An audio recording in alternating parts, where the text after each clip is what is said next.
Chat. What up? We're back again.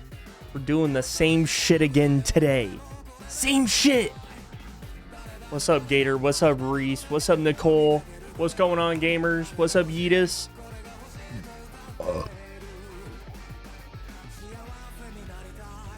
Y'all, I got some new stuff in, actually. Y'all want to see it? One's in chat. 1 second.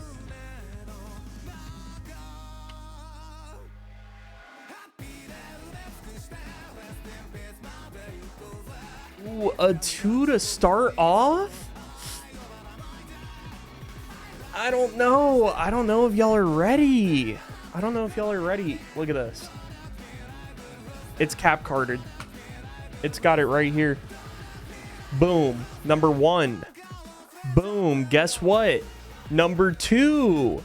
Cap carded as well. We got 2 3DSs and also got the regular DS. So I am confirmed going to be doing a shiny hunt for Safari Week. Am I going to find anything? Probably not. But this opens up a lot of doors. Double hunt? Yeah.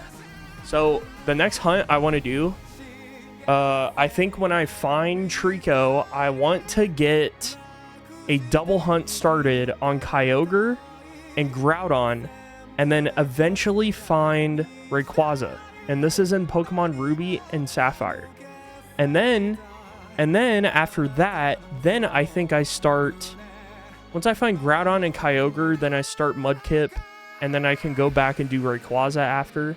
I have a copy of Emerald that's not started yet. And then, on top of that, I also have something cooking that I can't talk about. But I got some other stuff cooking that I need the 3DS for, that we can talk about some other time. What's up, Oreo? What's up, Spadonic? What's up, streaming guy? How are y'all doing?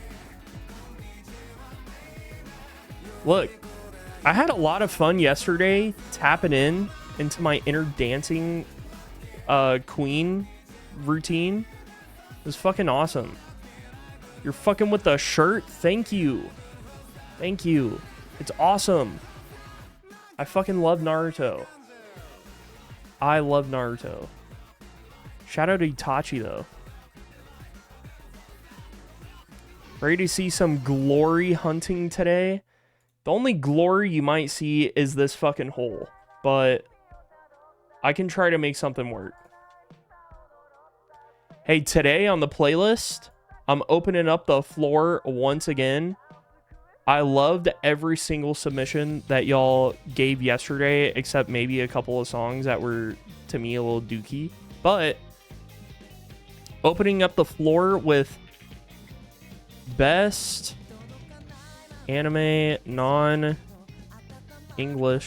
songs. Oh, wait, fuck. Wait. Submit your best anime non-English songs. There you go. What's up, Sal? Welcome in. We're doing playlists again. Or queues again.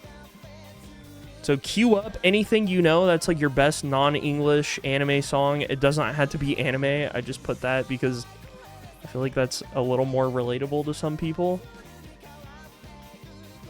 Saw a real glory hole and a porta potty at the park. Well, why didn't you invite anyone? So far, Kakashi's your favorite character? Kakashi's my favorite for a long time. For a really long time. And I think that has changed after I finished the show.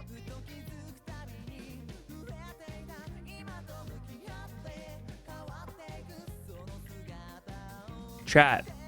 Today has been huge. Number 1, I went to the gym, which was awesome. Number 2, I did chest day.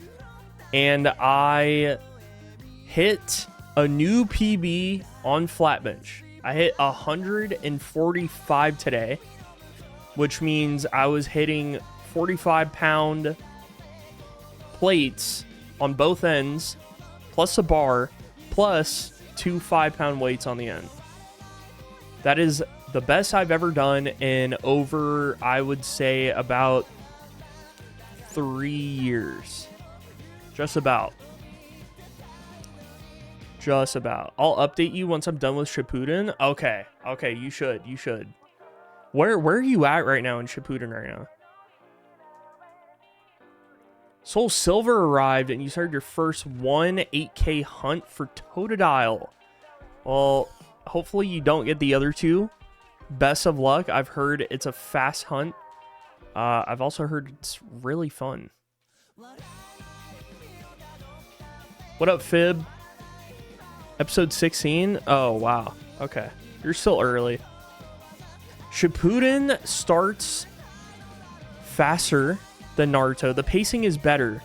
The thing that's different, though, is that it only takes like 20, 30-ish episodes for it to ramp back up again.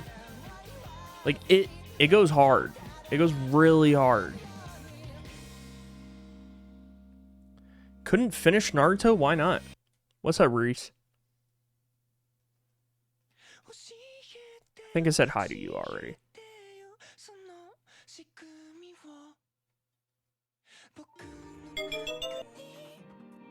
Shiny Combi, thanks for the follow. Welcome in. How's it going? Something that our dear, dear friend, I know somebody who still till this day is waiting to find Shiny Combi. Female, by the way. Which is this poor, poor streamer, Ronk. Ronk has been looking for Shiny Combi. A female, I think he's way over the 100K now. And yeah, just in the trenches. I feel so bad. I feel so bad. He's getting cooked, but I hope he's enjoying it. 22 phases is crazy. And he's hunting on 4 devices. It's like, I just feel bad. Nice to meet you too. How's your day going?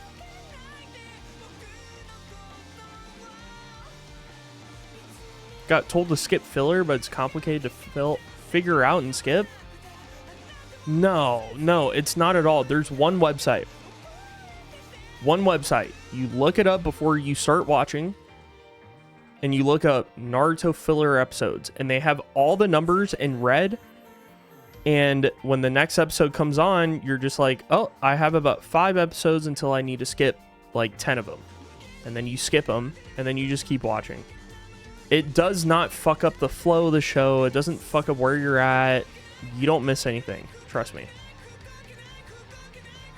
It's the same website I use to like check One Piece filler. But One Piece filler is so light. I think there's only 10, 15 filler episodes out of... What is it? Like 1,200 now? Totodile and Cyndaquil already. You just got Whismer and Omega. Oh, huge, huge. Nice. 10,000 is crazy. That should be me. That should be me. Finishing work? Oh, hell yeah. No, my day's been awesome. My day has been awesome. It's been very productive. I stayed up for a long time last night. I stayed up till like 4. Not shiny hunting, but prepping for the marathon. And yeah, we're making really good progress. Really good progress. I was in the trenches with Drumish on it. It was horde hunting. Called BS on how it... Yeah, 10K for horde hunting is gross. I feel really bad for you.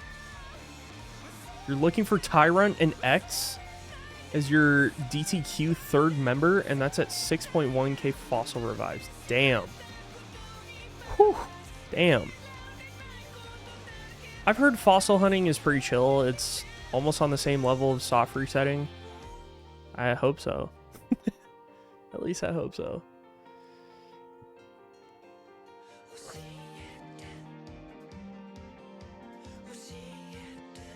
I've seen someone do the Almanite and Kabuto hunt.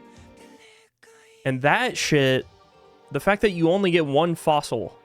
So they just have to reset every single time they don't get it. Kind of interesting, though. I've never done it, but it sounds fun.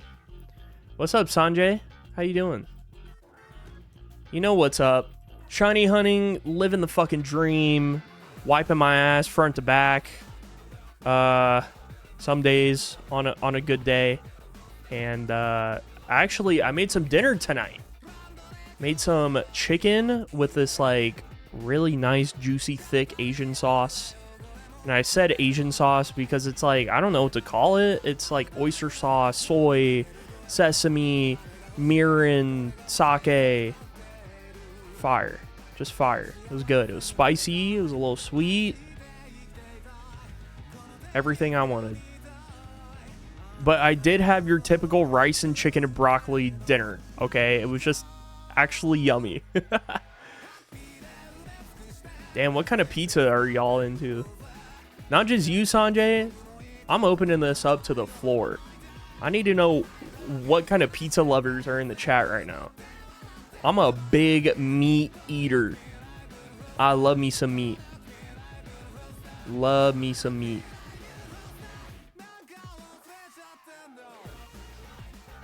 You might get back into it. You got the episode 113. Yeah, that 113 is pretty far from what I remember. I definitely think all it takes is a few episodes to get back into it.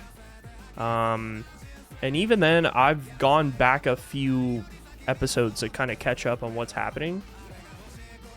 But, you know, I've gone through phases of starting the Shippuden, stopping it, taking breaks, starting it again, because I was watching it in college. I didn't have time, especially during finals. Tell you what, though, during those breaks, spring breaks, finals, like postseason, it was awesome. Spidey meaty pizza? Okay, W. Good taste. White 2 got shipped today? Nice. That's fun. Red onions, jalapenos, hot sausage with hot honey. I've never put hot honey on my pizza before. I've heard it is very underrated, though. Very underrated. I've heard some good reviews. I have yet to try it out myself because, you know, meat lover. Fucking spicy pizza meat eater. And yeah, I really gotta tap into it. Pepperoni chicken and mushroom, ham and mushroom. I'm not a big fan of mushrooms on pizza, and I think it's because of it almost makes the pizza a little soggy, and this might just be a really bad take, but I also am just not the biggest fan of mushrooms. But that is my POV of how mushrooms make me feel on pizza. I'm like, it's just too much, too big, you know. Of course I like meat. You know me, can't go a day without it. Can't go a day without talking about it. All that. Okay.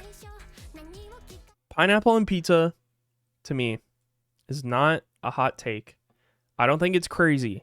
I don't think it's bad to like pineapple on pizza, especially if y'all fuckers are putting hot honey on your pizza. There's no way. If you're making the pizza hot by putting some peppers on there and then you add pineapple, I think it's chill. I think it's chill. I think it's actually delicious, personally.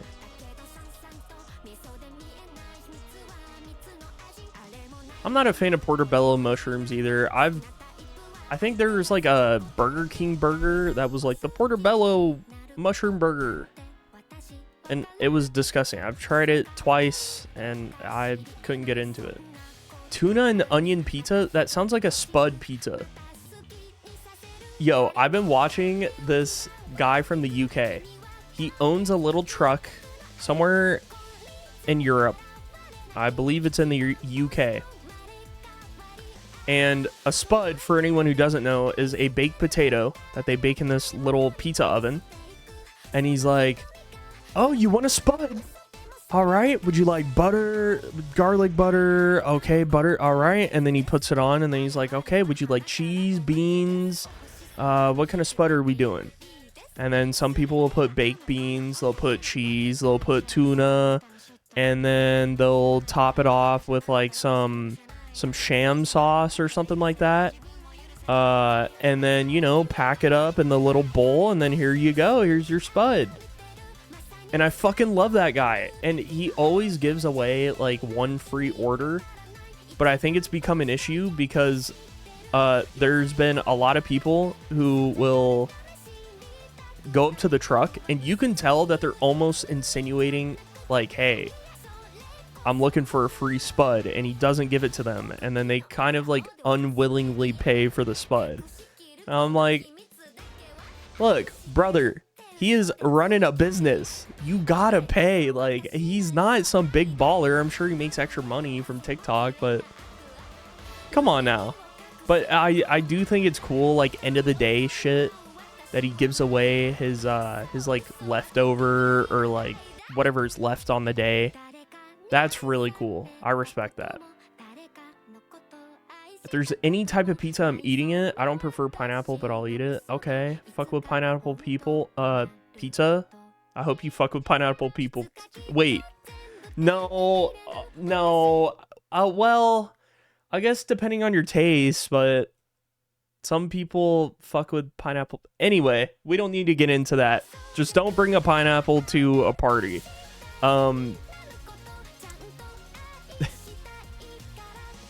Is episodes 143, 219 filler? I have no idea.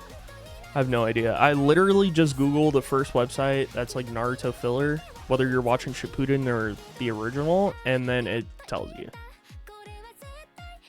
I'm not that much of a fucking fiend for anime. Shiitake's good. More people need to try different types of mushrooms. It's like chicken versus beef. Now, I've heard there is a mushroom out there. I believe it's called the lion's mane mushroom. I'm pretty sure that's the one that you can cook like a steak. And it almost has the same texture of a steak. It's almost a steak if you season it well. And it is just as filling. I do want to try it as an experiment. Just to see if I... Like, obviously, I would tell the difference. Right? Because I'm a big meat lover. But, you know, I like beans, tuna, and onion on my spud. I'm pretty sure that's like a fucking UK original right there. I could be wrong. But that's what I see always in those TikToks. I fuck with baked potatoes heavy, though. I would love to try the spud. If I ever get a chance to go to the UK, I'm definitely going to that trip. And I will be paying. I'm not going to let that fucker give me a free spud. I'm just not.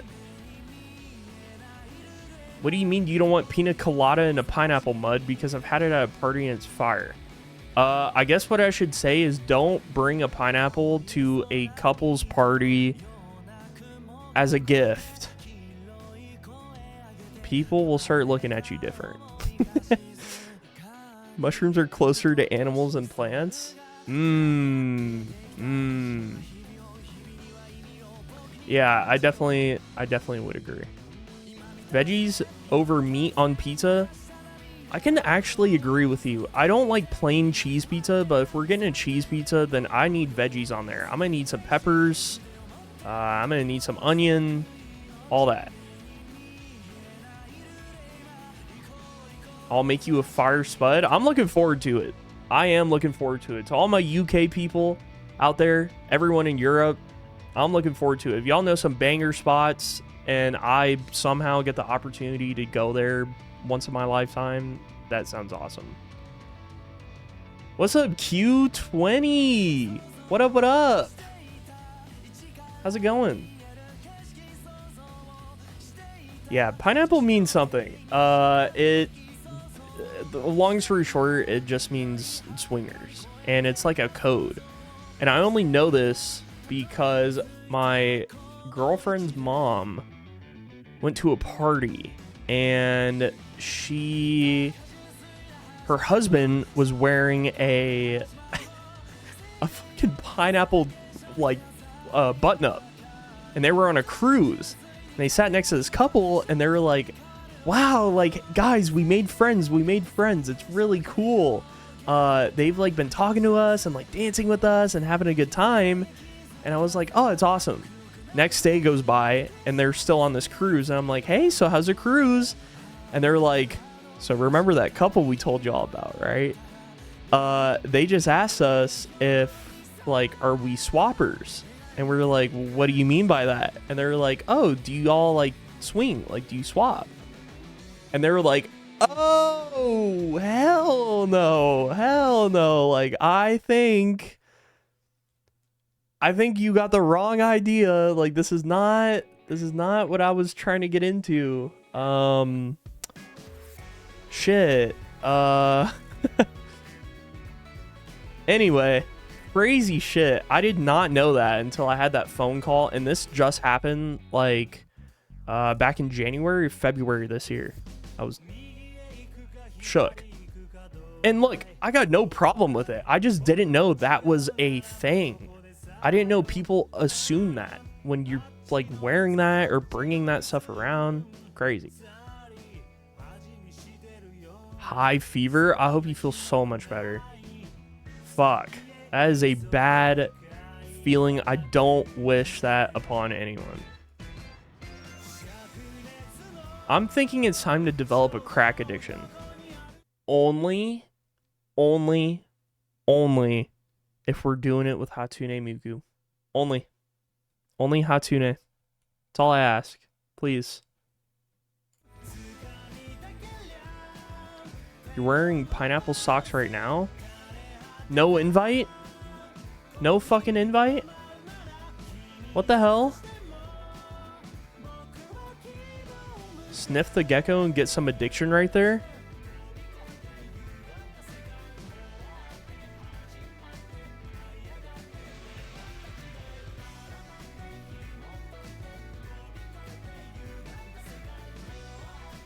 I'm locked in, chat. Ugh! Feels so much better. Holy shit. Y'all should have just told me that. What?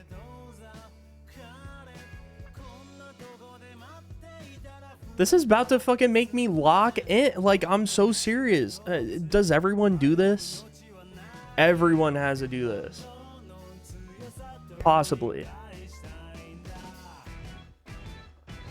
Mudskip. What's up? You have made me so hungry talking about all this yummy food. Oh no. Oh. What do you have to say for yourself? Stay down there. Stay down there. Stay hungry. You're never gonna find the spud. Too bad.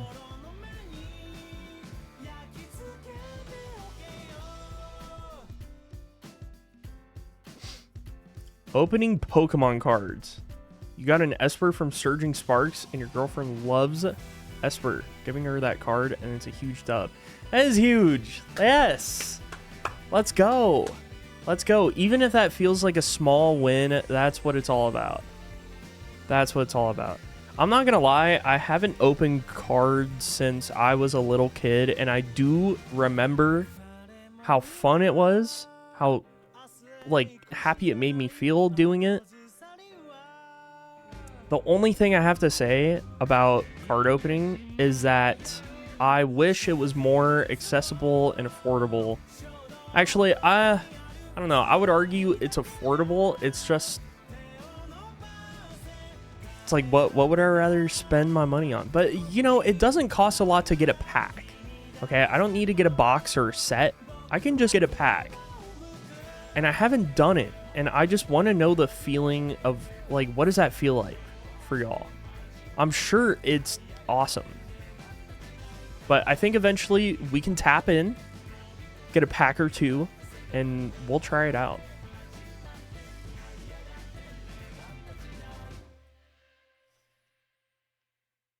On the floor in the bathroom for 20 minutes. Fucking A, Sal.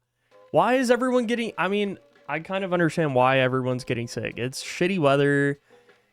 Weather changes happening all over. I get it. That sucks, though. That really sucks. I love this anime opening. This shit is so gas.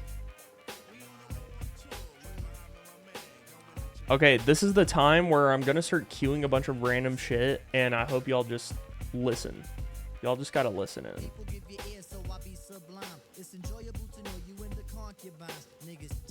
The queue's still open if y'all do want to toss anything in.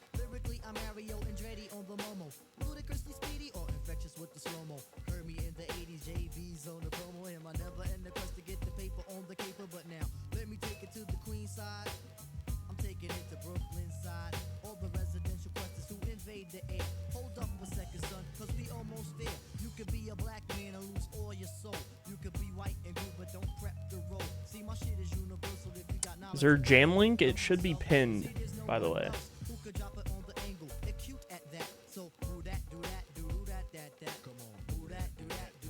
I don't know if I announced it, but yeah, I pinned it.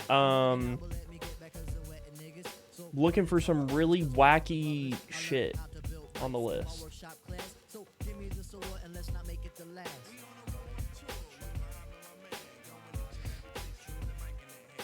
Alright, I queued up a bunch.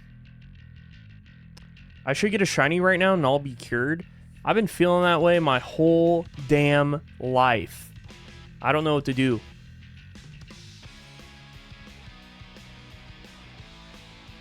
I don't know how to fix it. No believers? Shiny before 10,700. Delusional tap in. I like money.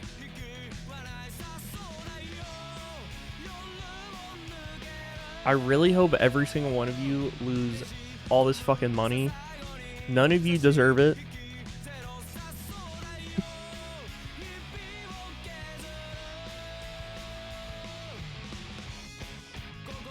$11.3K. To be fair, if we're going off of the last shiny, is this Haiku? No, this is from Naruto, and it's by Asian Kung Fu Generation.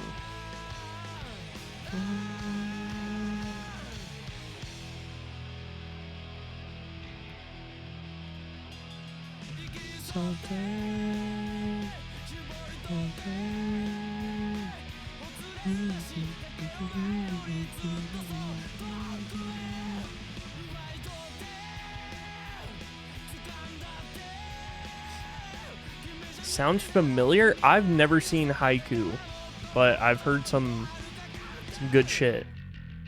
Opening 5, yeah, it's 5 or 6. I want to say it's 5. Bluebird, I'm pretty sure is 3. Opening 4, I don't listen to that much. Fucking love this song though. This is when Jiraiya is in the intro. And he's like training Naruto or whatever.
not be busy again.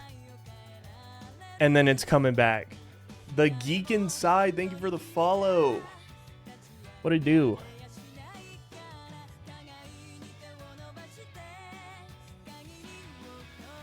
Yeah, I definitely think, like, we put in a lot of effort into it yesterday, and we're thinking of doing some other stuff, like, alongside it.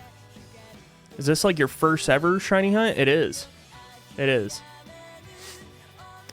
I have yet to find one. No, chat. Chat. When are we gonna learn? Just a little motivation.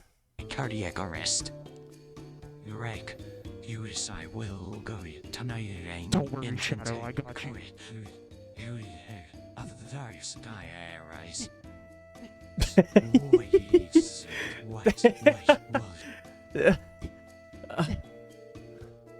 This is never happening again. Okay, I think he's good now. Once in a lifetime. Call your boss stupid while they're here? Bro, fuck my boss. Yeah, you know, it hasn't come back since. That was at 6.8. And so the odds of it happening again, pretty slim, I think. I don't know. Who knows? I'm just kind of vibing. We're going to go along with it. Are you a shiny hunter, Geek Inside? I feel like so many people who have been watching the hunt are like, oh, this is my 50th shiny. This is my 5 millionth shiny. And I'm like, God damn. Honestly, respect. Like, how do you get to that point? You just gotta find one, I guess. But I was talking to some shiny hunting folks last night, and they told me they've been shiny hunting since like 2015, 2017, 2007. Like, fuck. Okay, so this has been around for a long time. You reset the shiny? No. No. No. Sit down. 626 in the shiny living dex. Damn, so you're about halfway. That's awesome. That's awesome. Since 2015? Wow. Huh. Yeah, it's fun. I did not know how many different ways you could shiny hunt Pokemon. All the different methods, the different games, how they differ from one another between being like harder or easier to shiny hunt. You can get the same Pokemon in different games with different methods. Like, it's so cool. It's really cool. It's eye-opening. Because I'm not gonna lie, I kind of used to dog on shiny hunting.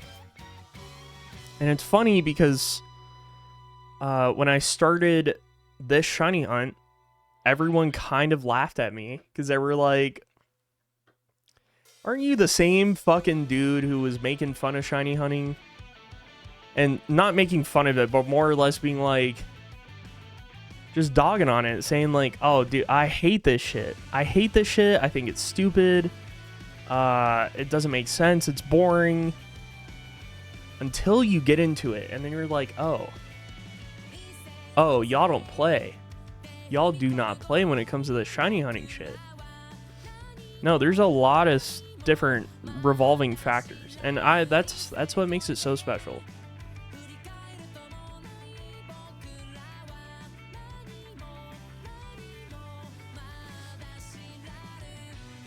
This is one of the best Naruto openings.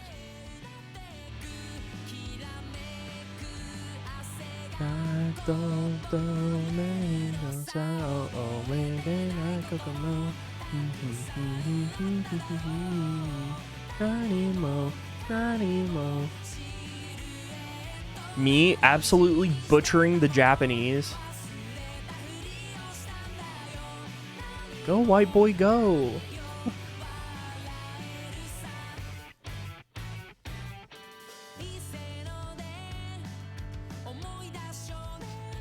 For shinies that barely change, that's a real fun part. If I ever in my entire life hunt for a Gengar, a Ghastly, all the above, please fucking put me in your thoughts. It scares a living fuck out of me that there could be a chance that you're just not fully paying attention. You get a shiny and you do the same thing I've done, which is run away or reset. That sucks.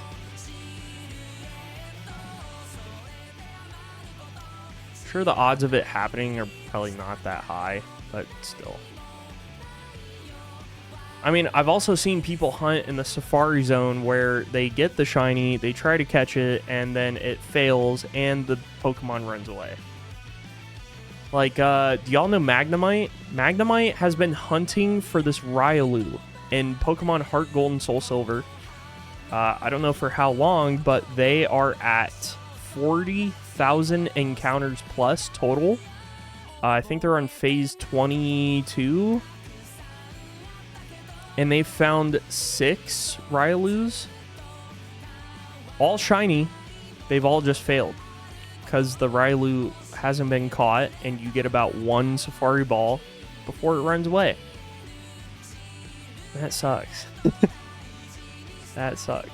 I can only imagine the feeling is like, oh, shiny. Oh, it ran away. And then just fucking like, like beating the shit out of your desk. Because it's like, what can I do? What can I actually do to get this shiny? You know? Fuck.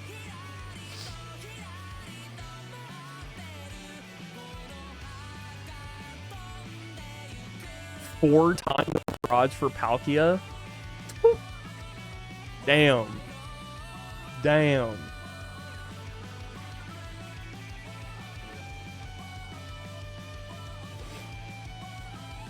Shiny Chansey for Safari Week. The most painful shiny lost. Yikes. Yeah, that's what I'm going for Safari Week. Whenever that comes around. I want to get a Safari Chansey and a Kangaskhan. I'm going to hunt in 3 games. I'm going to do Fire Red. Possibly. I'm going to do Heart Gold and Soul Silver. I could do 4 if I wanted to.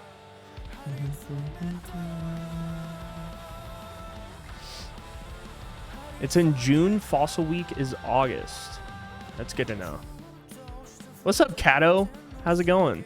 Congrats on finishing Hollow Knight. Hell yeah.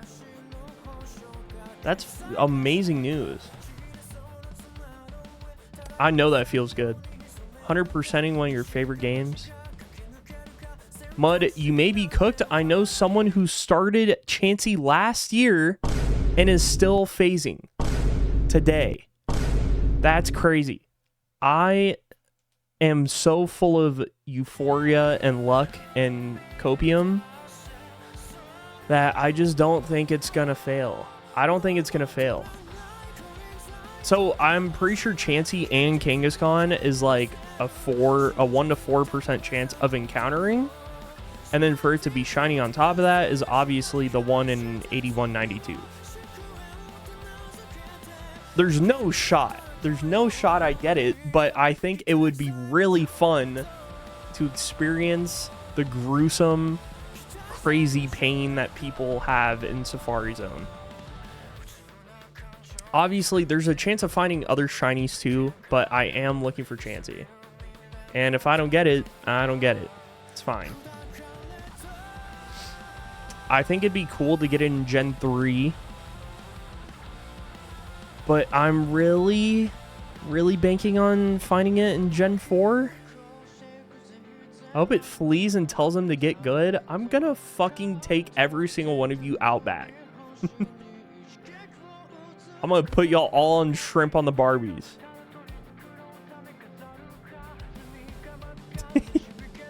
I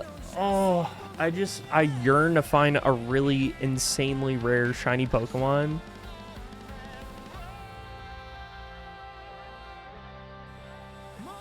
We aren't talking about you? Oh, you should be. Please tell me this is you or something. Or fucking Micah.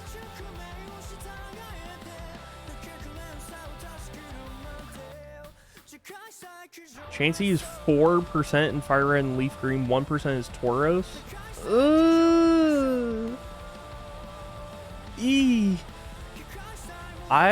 I'm gonna be honest, I will be happy with absolutely anything that comes my way, for sure. But those are that's my target list, or those two.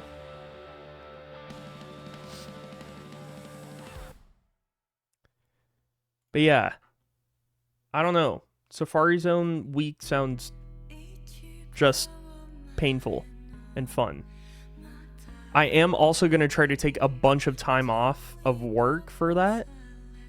So if you are into watching that much shiny hunting day in, day out, then hell yeah, tap in.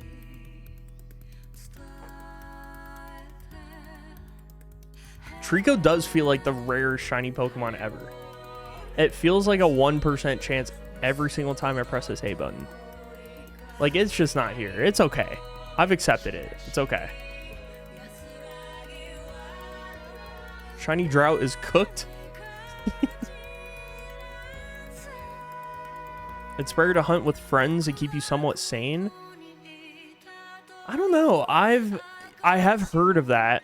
I've definitely heard of that. I've heard that helping a shitload, but also I feel like for the love of the game, I have been enjoying doing this on my own. I've been really enjoying it. It's been tons of fun. I don't know. Just fucking locking in, looking for this thing, meeting a shitload of new people, and also trying to explore what I want to hunt next, too. Because this is a shiny badge quest, and while I don't have a problem with, like, continuing this, there are other, like, ventures I want to go to. Different games, different Pokemon, different, you know, yeah, I want to experience it all.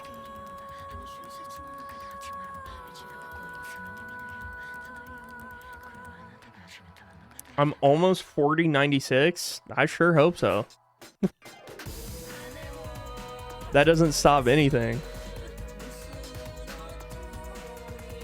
I also don't feel like it lately. I've been too Hollow Knight pilled. I think it's okay and actually extremely healthy to put down your shiny hunts every now and then. I don't think there's anything wrong with wanting to take a break, because the instant you get burnt out, the less you want to do it every time you pick it back up.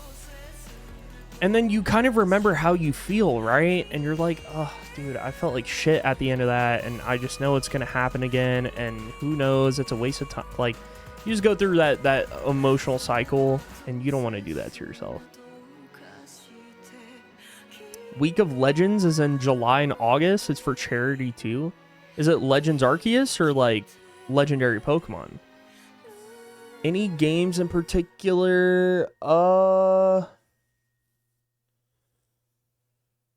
Ruby, Sapphire, and Emerald for Gen 3. I want to hunt Mewtwo in Gen 3 as well, because I have a copy of Fire Red. I just need to complete the Sevi Islands so I can have access to Cerulean Cave. I want to hunt for possibly Surskit in one of these games. Who else do I want to hunt for? Let's just get this over with.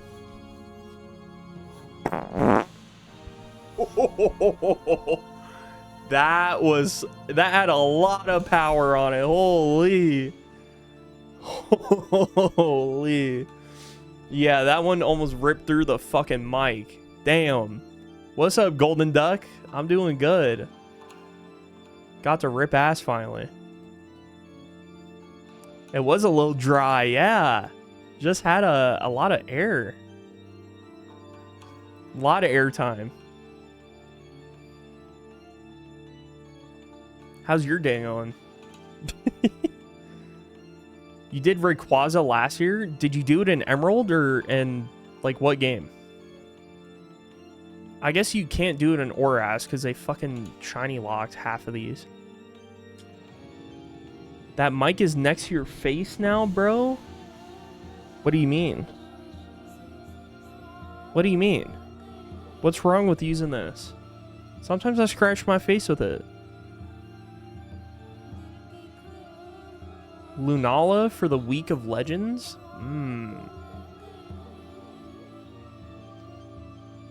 Yeah, I mean, healthy balance is really it. On everything. I think it's important to moderate any and everything you do. Whether it's like going out, going to parties, buying things for yourself or other people. Everything in moderation is key. Bro, this music is so on point. It's about to storm like crazy outside.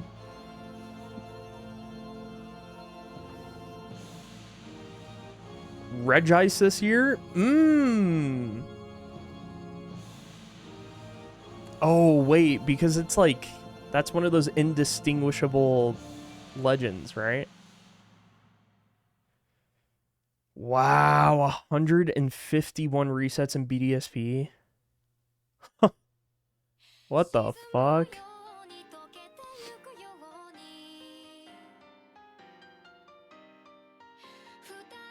Wait. You hunted for Rayquaza in BDSP and 151 resets? Is Rayquaza in BDSP? I'm gonna be right back, chat. I'm gonna go piss. Just hold the phone. Lock in on Treecko for me. This is a one-time event. We do this about once a day. Be careful. I don't know what's gonna happen here. But you know the drill. If you see Treecko, I want you to blow up my fucking phone. Blow up my line.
Oh my god, I just reset over it.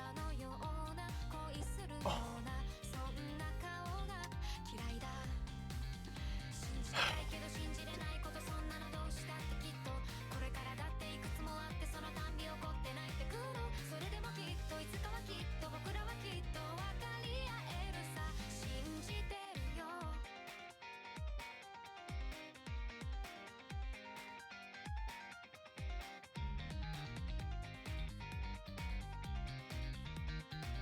I don't know what to do.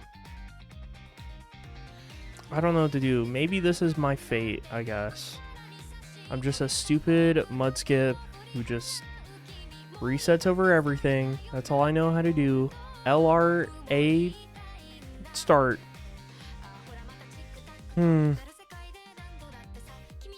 Ray is in BDSP?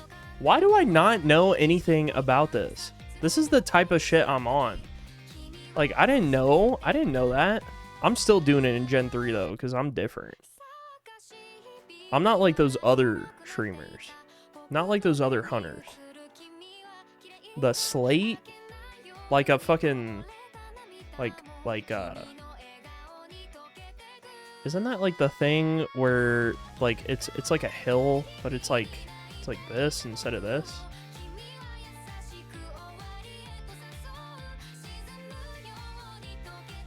Damn. I'm jelly. A shiny Virizion and Sword and Shield. Now that is a Pokemon I would love to talk about. Cobalion, Virizion, Keldeo. All them. All them. Need them. Need them. I don't think I would do a new game. I would have to do Gen 5. It's just only right. Until I find out that they're fucking shiny locked or something. Just why? I just don't understand the gatekeeping. Like, what are we doing here, Nintendo? Yeah. Hey, everyone. Game Freak here. We just want to let you know we're going to make all the shinies shiny locked. And then when it's time for Enamorous, we're going to let you get the shiny. But only with a certain kind of ball. And you're not going to be able to catch it. We're just going to give it to you.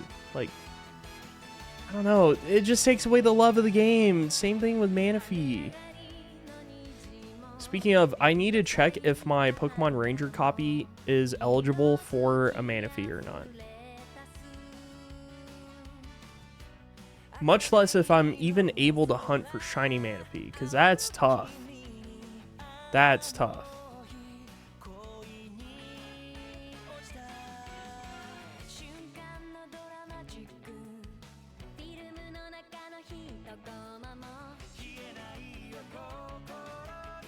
Damn. Damn. Yeah, I need to get on it. Like, some of these new games. There are a few people who have been asking me over and over if I'm going to play Sword and Shield. And the answer is still no right now. And I'm sure y'all know why. And for anyone who doesn't, the lore is I got paid to not play it. And I'm trying to tap in and play the game. Maybe.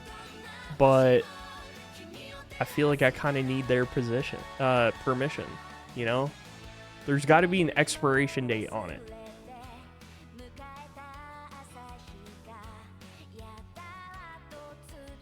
It definitely did no shiny locks, right? Yeah, I've heard it's fun for shiny hunting, but it's not fun for the story, which I'm going to be honest. If I am coming into a game knowing that the story is bad, that's cool. It was sale, yeah. Would I play if someone paid me to? I would do anything if someone paid me to. I'll take a sock off. I'll fucking sag my pants. I'll wear a fucking tank top. Whatever y'all are on. I'm doing it all. Fuck it, I won't wash my apple next time I eat it.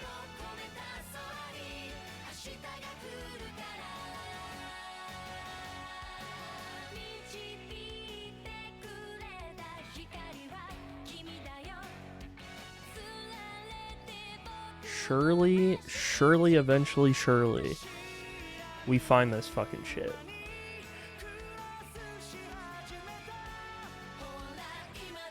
BDSP is just Diamond and Pearl with DLC and textures, but I think I've come to realize that as much as I grew up with Diamond and Pearl, I think the only game I enjoy out of the three is Platinum, and it's mostly because of Distortion World. And I'm so upset that it's not in BDSP. That, for me, made me a one-issue voter on it.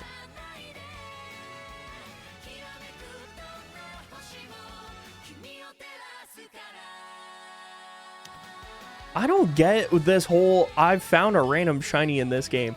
I've never found a random shiny in the fucking game that decreased or increased the odds, so much. In Scarlet and Violet, Legends Arceus, I've never seen one. What am I doing wrong? Where's it at? I don't know. I don't know what to do. I don't know what to do. It doesn't make sense because everyone's like, oh yeah, like if you just run around the games, you know, and just like randomly train or look for Pokemon, yeah, normally you can find a shiny pretty easily. I have gone through and completed the, I'm pretty sure the base Pokedex, or enough to get a national dex in Diamond and Pearl. Suyo. And yeah, still no shiny. I'd love to complain about it though. Please, like, do not take this the wrong way. This shit's awesome.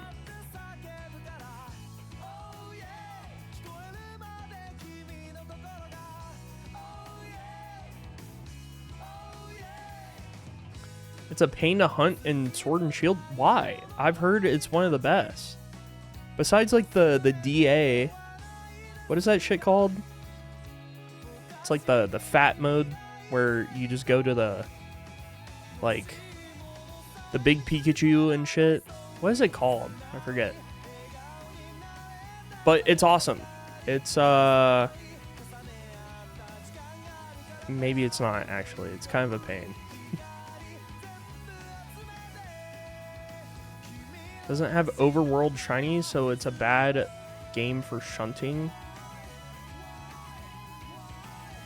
I will never understand it. I will never understand it. You have to encounter every Pokemon you see. At least you get to see the Pokemon. I'm just saying, at least you get to see it, because it could be in the older games where you're just running into grass and hoping you fucking run into some shit. I don't know. Hot take, but I think that's just maybe it's entitlement to me, maybe not, but I feel like at least it makes your life a little easier. Like, you see the Pokemon. Oh, I'm hunting for Ralts. I'm gonna keep running into Ralts. I know every single time I run into it, there could be a chance. You don't get to do that in Sun and Moon. Maybe there's methods that you do get to, but like, you don't get to do this in all these other games. So I don't really agree with that take. But I know that's not like some of y'all's takes. Maybe it is. But I kind of feel that way because I don't know, that just doesn't make sense to me. Like, BDSP doesn't have that. You don't get to run into a combi every single time you find one. I don't know.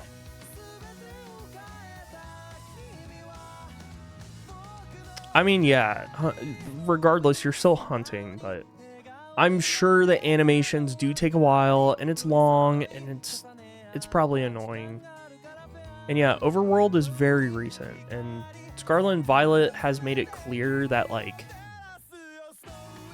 it makes life a lot easier. But to me, it partially feels like almost a bit of a handout in a way. That's like, no matter what you do, no matter what you say, like, Scarlet and Violet hunting is easier, and I think that's good and bad. I think it's good because it gives you a quick hit of dopamine. It's a lot easier to find, it's less time consuming, and you still get the Pokemon that you're looking for. On the other hand, is it as rewarding or as... I guess, is it as rewarding because it's easier work? You know? I don't know.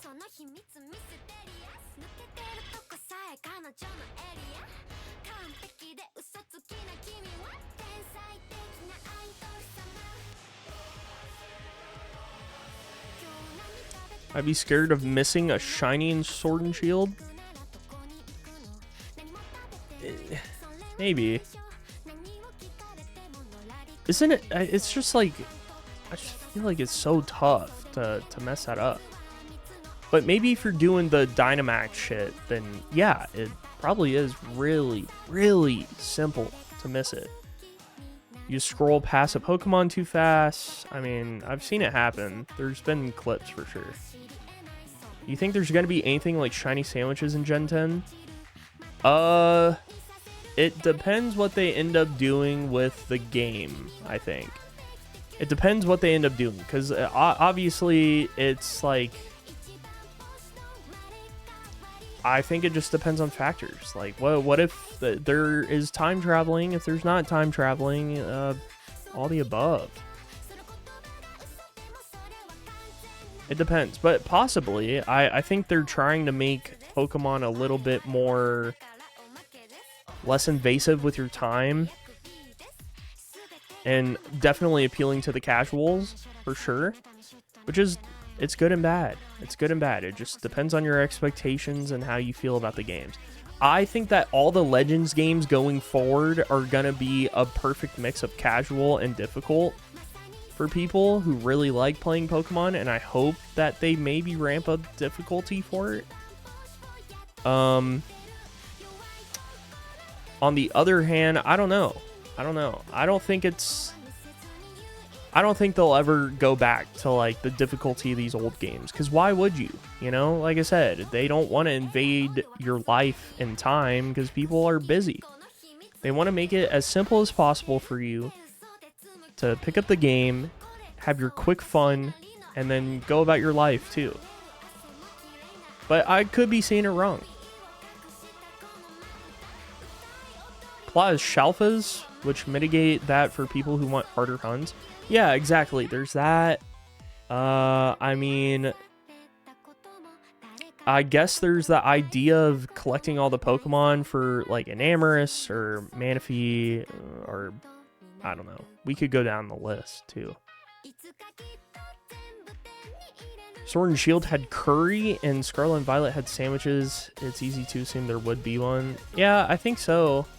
It depends on the game's mechanics. I don't know what you would call it specifically, but they most likely would have something.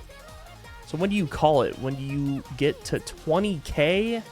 I don't think I'm gonna stop this hunt. Like, even if it takes me 50k resets, I still want to do it. It's all up to this Treecko.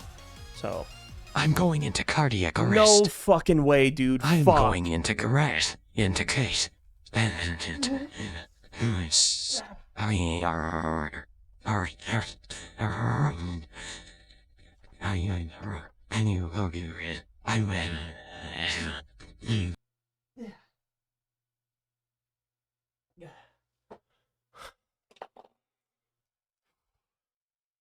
the fuck? What the fuck? At a time like this. Damn. Going 50k and 1 in 4k is practically impossible, Mud. Yeah, no, I was about to bring that up. Me and Yuke, I think, are the outliers of this bad luck. I think we are the two people who have some of the worst live luck I've ever seen of trying to hunt for a shiny. It really just is that. That's matter of the fact. We're pioneers in the worst way possible, I think. Worst I've seen is 23 or 24k. It's funny because there are a lot of people who are invested in this hunt, and I think it's because of how long it's ran. With like almost no results. Like, obviously the resetting over the shiny sucks. And yeah, sure, it was good. I just wasn't paying attention. But now it's like there's a lot of investment on this because it's, you know, I don't think it'll happen again. There's a chance, but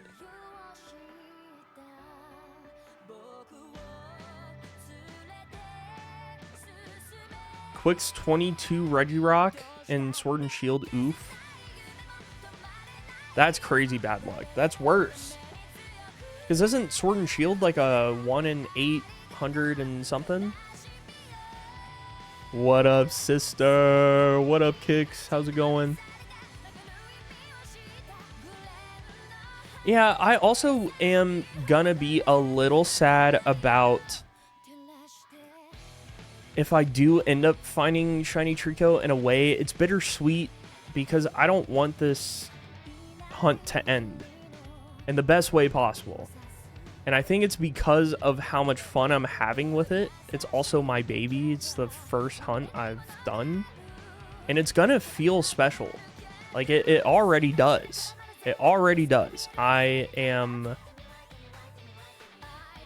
know. I'm searching for this thing that won't show up. That I know when it shows up, the ride's over, you know? The ride will be over. Dallas is 70 plus K for Plat Regiseal. Wasn't and then wasn't there like the 100K plus Feebas? Oh, I would love Purgatory. Yes. Put me in, sign me up, first in line. Toss me in. Just a constant edge. Being edged the entire time. Hell yeah. That sounds like a fucking vibe. That and a blunt. That's what I'm talking about. Reversal for Feebas? Yeah. Yeah. I think I pulled it up yesterday. The clip. It like randomly came up in my YouTube feed and I was like, yeah, I gotta see this again.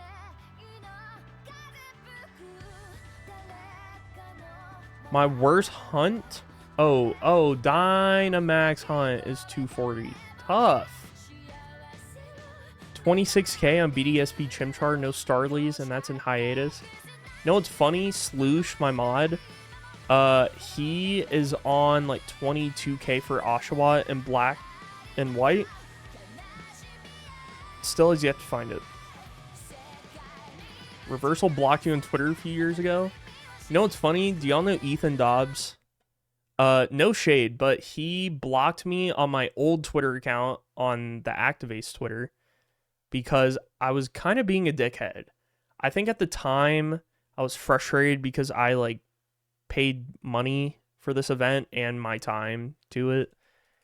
And he was doing an event where I think it was like a Smash tourney or some tournament with like Pokemon creators, but they were playing some game.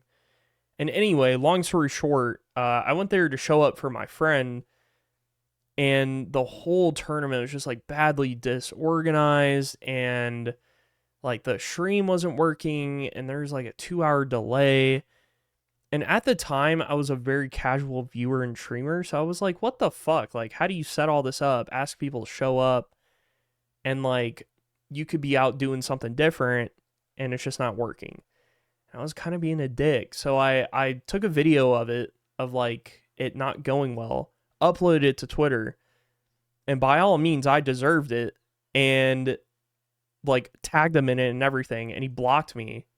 But before he blocked me, I think he said something like, he was just like, I don't understand like why spread the negativity. Like, this is kind of ridiculous. But it was tea because there's like some kind of like argument up on stage, and then he walked out of the event and just left. And so everyone was like, what's going to happen to the event then?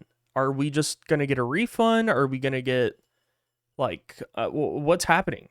Because like the event isn't going on, but like you stopped the event and you walked out. So like, I don't know what to do now. And I was a broke ass person, and you know, nothing wrong with that. It's just like I wanted money, so maybe I could go do something else. And so yeah, he blocked me, and some people didn't like that, some people agreed, and I think I'm still blocked on that account. But you know, it's no harm no foul. I hope if I ever see him in the future, or I don't know, cross paths, that like, I know he doesn't know me, but I know in my heart I wouldn't do that again. That was like top 5 immature moments for me. And I look back on it today and I'm like, damn, I was kind of being a dick. Because you never know what it was about. Like, maybe he just needed some fresh air, probably stressed the fuck out, thinking like people might demand a refund type shit. Oh, awesome. There's a tornado warning in the area. Awesome. Awesome. I can hear the sirens going off right now. That's great. I love when this happens. Let's see. Oh, fuck.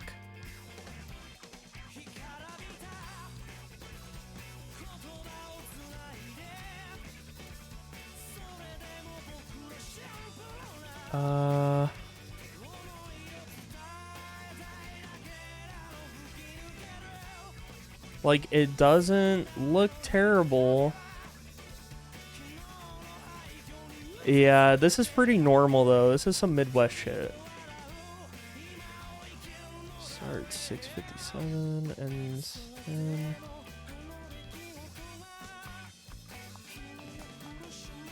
I need to check the radar. Let me see. Oh, okay. It's not in my area, but it's like northeast of me. And obviously that's just like it's like a 50-50 shot, most likely, I think. That's north. And then the last one I need to check is the actual tornado watch, which is bad. Bad news. Okay. Okay. Alright, last thing I need to check is the radar. Because I might... I don't know, dude. There's this one tornado that was like 5-10 miles away last year, and it literally took everything with it. It was very bad. And I thought my apartment was going to get fucked. Dude, I fucking hate this place. I love it and I hate it. First, Gar hasn't blocked me. Well, they're also probably trying to get back into the community. So I doubt they'd block anyone. Woo. That is moving really slow. Okay, hold on. Let me see this.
It goes against Plankton's prediction. What the hell?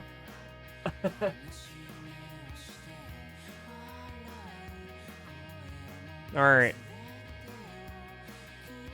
Get tapped in. 10,700 chat. 07s. Bye, Treecko. See you on the other side.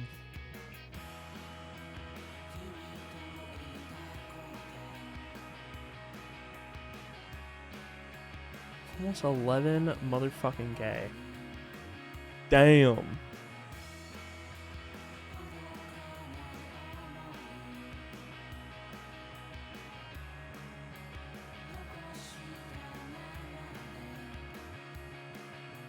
Bruh, I am building up to take a big dookie right now. I'm not trying to be TMI, but I need to let y'all know. Because I gotta go use the bathroom so bad. As a reminder, you were scheduled to receive your shiny at 13,561 resets. Please be patient until then. Fuck the system. Fuck the system. It just doesn't make sense. It just doesn't make sense. I come in here, I do my job, I go home, and I just get told, please be patient. Please be patient. Please be patient. You know, I'm there's only so much patience I got, Mr. Plankton. I don't... Oh. Plankton, don't do me like this.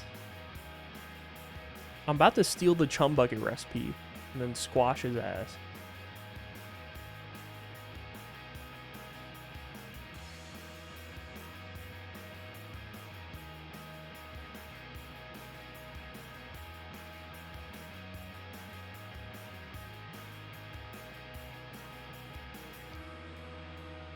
What up, Giggle Gal? How's it going? Welcome in again. Everyone say hi. Everyone wave. Smile and wave.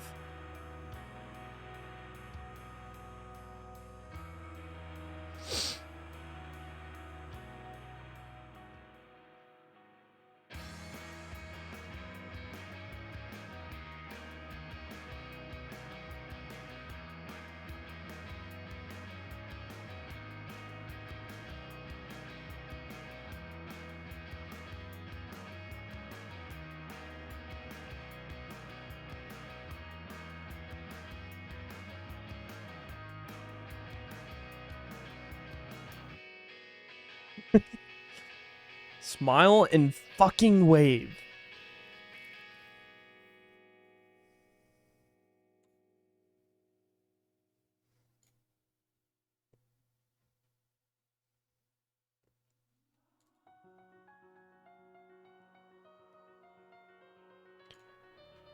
Chat, can I ask y'all a really important question? And I want y'all to be honest with me. This is a question that's been on my mind a lot, and I just don't know how everyone feels. I don't know whether or not I can maybe trust y'all with this question, but do y'all think I have Riz?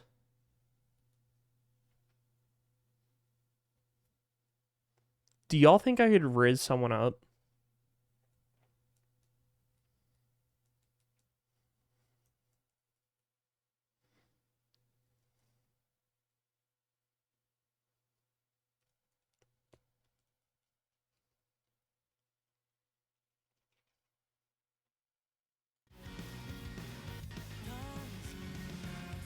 Chance, mayhaps. That's the nicest thing ever. I was honestly predicting a fat no. Hell no.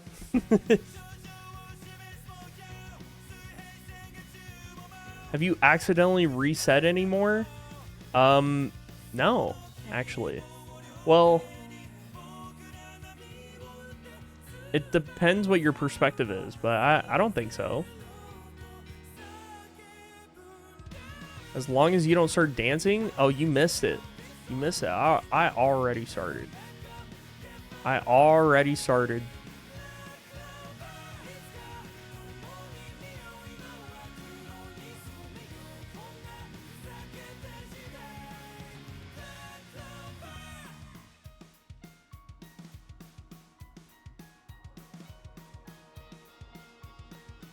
Okay, I know I've been talking about it a lot, and I want to put pen to paper today. I want to put theory to, I don't know, like real life. But today, I really do want to start this. Okay, I want to start this short series, and I've talked about this. I don't know what Pokemon game we should start with, or what Pokemon we should be doing this with. Maybe we should collectively come to an agreement on it, but I want to shiny hunt a Pokemon. It might be a starter as well, and I want to put a number between 1 in 10,000, maybe 1 in 20,000, and do 100 resets a day or encounters. And basically what I want to do is I want to make it where when we put this number in 1 to 20,000, let's say, you got to count backwards. So if we hit 20,000 in the number generator, you have to count back from 20,000. And if you don't get the Pokemon between 20,000, I don't know, resets and counters, then you have to move on and just skip.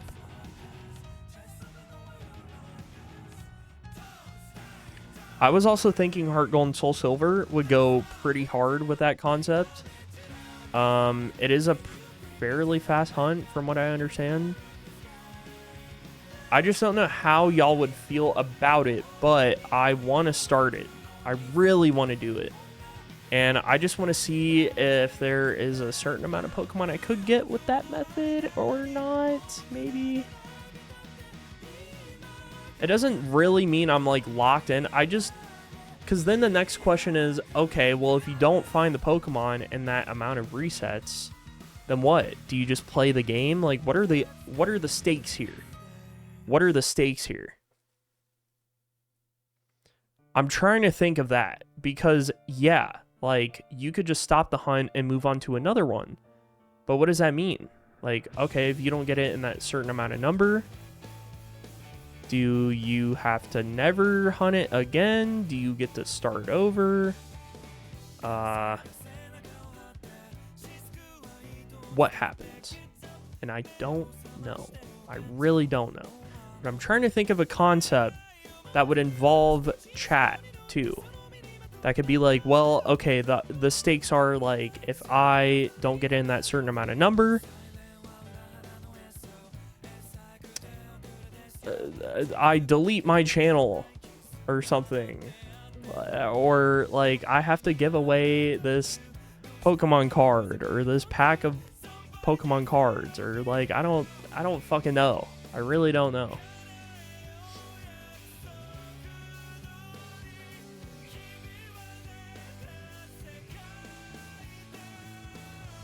What up, Silver? How you doing? Sounds like a free card pack. Chat chooses a tweet you send out if you don't get in a certain number. That sounds like a lot of fun. Okay. That sounds like a lot of fun. Or maybe they get to choose my next shiny hunt, or they get to choose like a shiny to release that I have.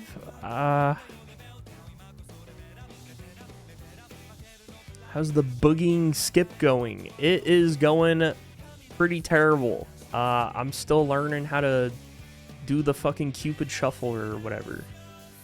The gritty. Getting shifty. Why can I not think of the actual fucking name? Getting sturdy. Getting sturdy. Yeah, this opening is really good. But yeah, that's kind of that's the main concept, the meat and potatoes. I do like the tweet. I think what I could do is like the highest voted comment.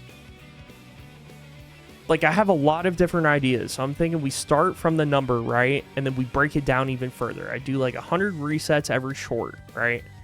So then you upload the shorts. And then, right, with every single short, put in some highlights in there. Maybe some banter with chat. And then additionally, on top of that, everyone in the comment section the highest voted comment, I will do something during that 100 resets, right? So it's like, oh, if like if the highest voted comment is you got to do 10 resets blindfolded, you got to do 10 resets blindfolded, whether or not you know it's a shiny or not, you know? Yeah, you know, we could just go on and on about it. Stuff like that. But I'm not there yet. Haven't done it. But we do it tonight. I think we do it tonight. Who up playing with a worm low key? I'm playing with every worm. I love all types of worms.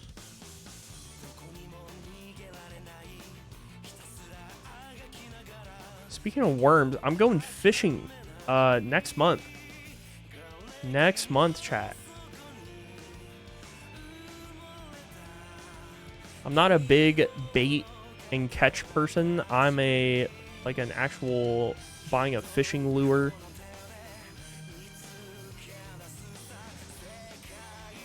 For 100 shinies, you do one more blind reset than you did in the last 100. Okay. Okay. Or what if... Hold on. Wait a second. Fib, you might just unlock something. Hold on. What if we film this crazy fucking like cinematic piece of the giant gummy worm? And if I don't get the shiny within that amount of time, I have to eat the entire worm in one sitting.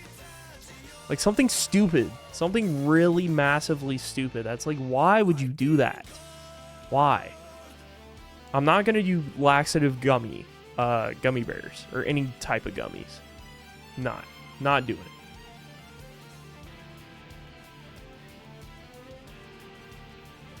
it. The worm stream. Maybe I'm overthinking it. Like, genuinely, I think I am. And maybe I'm just maybe I should just see how it goes, you know?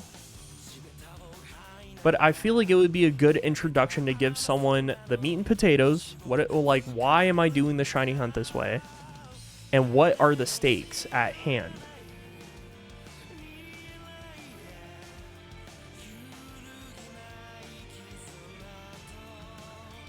Totodile all day.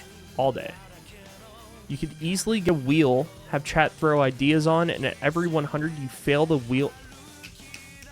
Cook. That fucking cooks. Actually. That cooks. Yes. I like it. I like that a lot.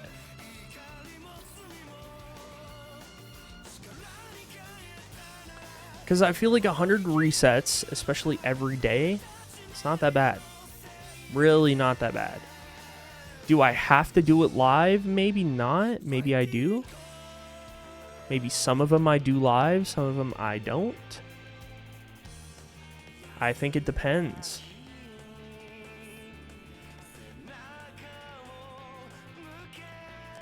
I think if I do...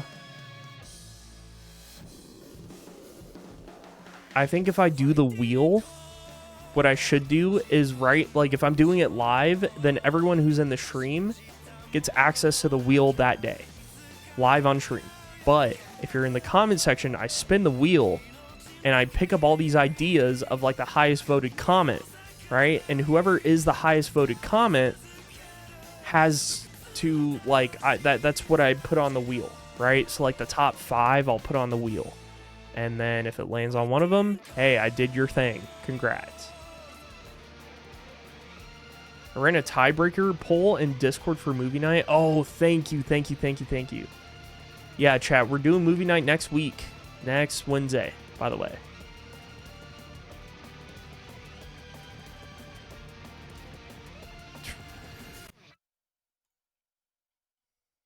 Heavy on the Spirited Away. This is what I voted. Because the poll was tied, and it's between Pokemon 3 and Spirited Away. So your chances are whore. Your chances are at stake right now. Should be you trying to do a TikTok dance without ever practicing it. That sounds fun as fuck. Sounds fun as fuck. This is cooking. This is cooking.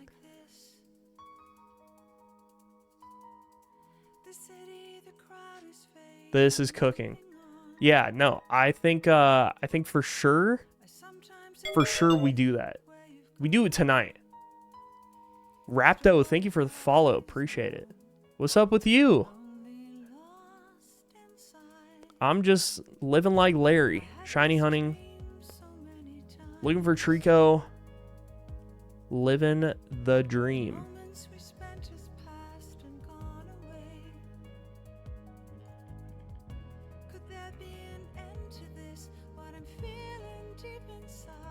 Is it in English? You tell me. Fade in a hoe, fade in a hoe, fade in a hoe, fade in a hoe. I saw that guy, unfortunately, has gone down a big spiral on TikTok. It's really, really sad. It's really sad. It makes me feel bad because I don't think he's a bad guy in any way.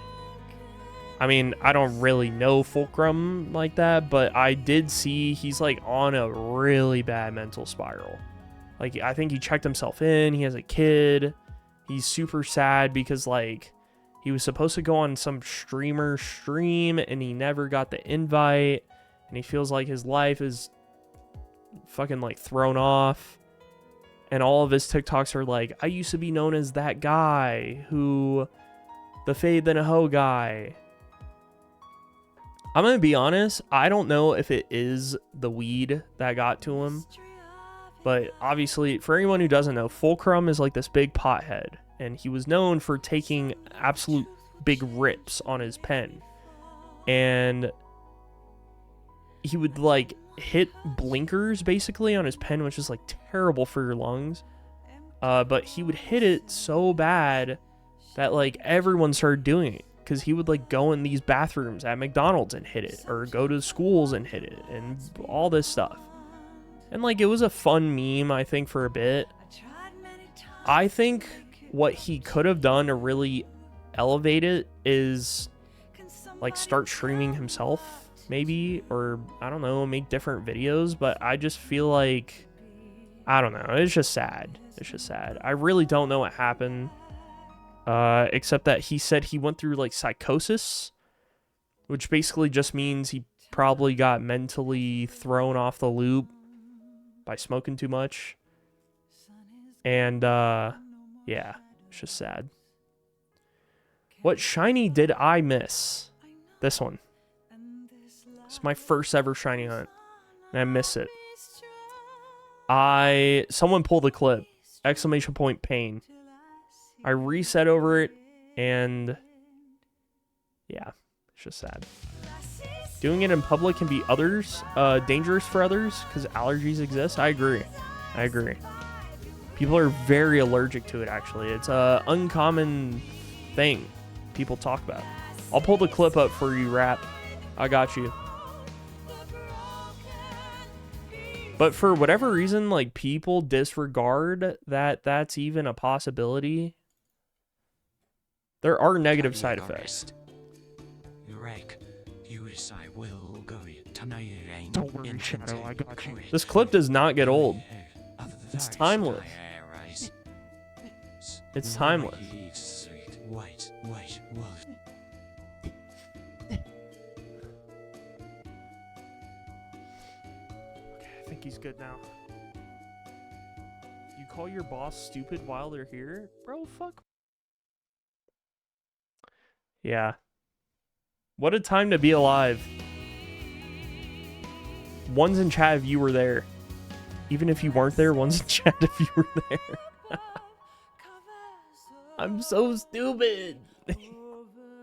Yeah, I didn't like the problem is I saw the shiny clip after the fact it happened, and I didn't know because okay, for reference, for context, people had been fucking with me because my biggest fear was that I wasn't going to get the shiny or I was going to reset over it. And I was like, yeah, that'll never happen. I would never let that happen. And so obviously, if you saw in the cutscene, I perfectly looked at the 3DS when it was on Poochyena. And people were like, OMG shiny. And I thought they were fucking with me. And I was just reading chat like usual. And so I checked and I was like, oh, no shiny, Poochyena. Boom. I reset the game. People send the clip, and I'm like, yeah, send the clip. Haha, so funny. People sent the clip, and I'm like, oh, this is definitely going to be like a troll. And then I watched it live, and I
it sucks that it was shiny Cyndaquil, and the fact that it could now be one of the other 3 Pokemon. Ugh. Gotten a Totodile and a Chikorita since then? Hell yeah. Hey, at least you get to walk away with that. At least you got that going for you.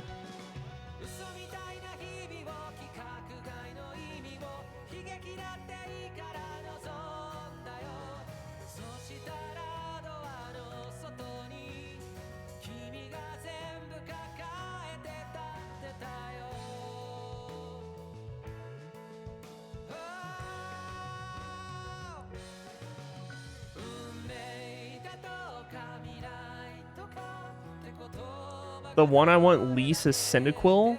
Why? What's wrong with Cyndaquil? Does anyone know Typhlosion's backstory? I'm just kidding. I love Chikorita. I think Chikorita is underrated. I think it's getting artificial hate right now because it's just the popular thing to do. I think people are fake haters. I don't think they actually hate that Pokemon. I'll be honest. Mud, what's your specific prediction for the Treecko? I think total resets on Shiny Treecko. Total, which is this pretty number here, right? I think my prediction is 12,165.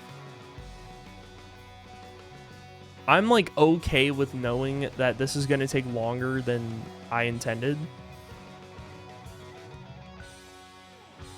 I just don't think there's any possible way. Any possible way.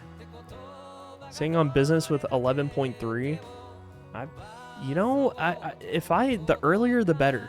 Hell yeah. I hope someone else wins. Oh my god.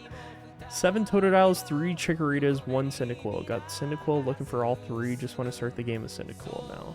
Wow. Wow. Wow.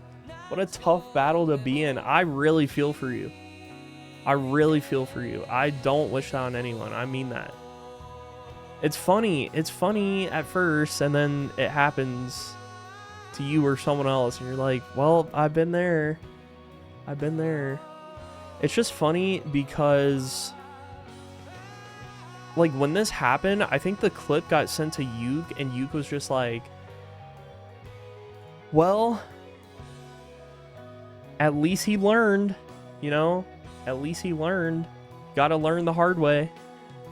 Had to learn the fucking hard way.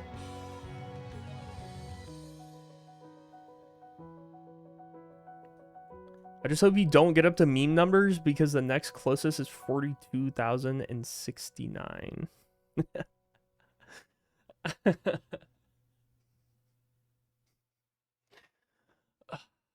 I mean, I guess 1420 or wait, 14,020, but that's not really. Wait, 14,420. There we go.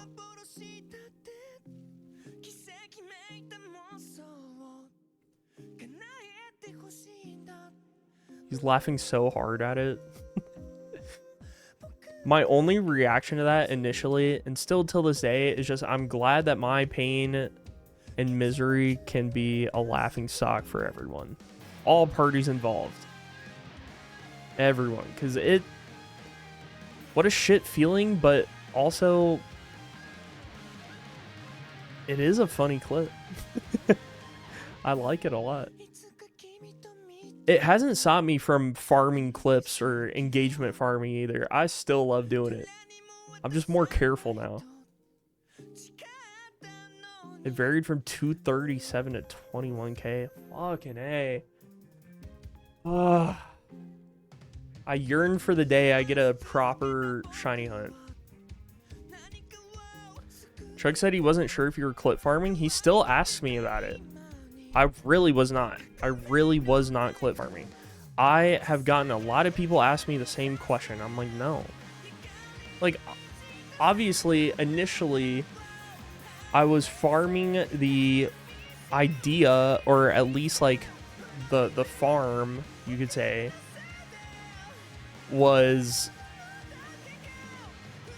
that I was giving Treecko CPR, or, I mean, if you're a freak, I was giving Treecko, or, Shadow. I was giving Shadow CPR or head, depending on how, like, what day of the week it is, right?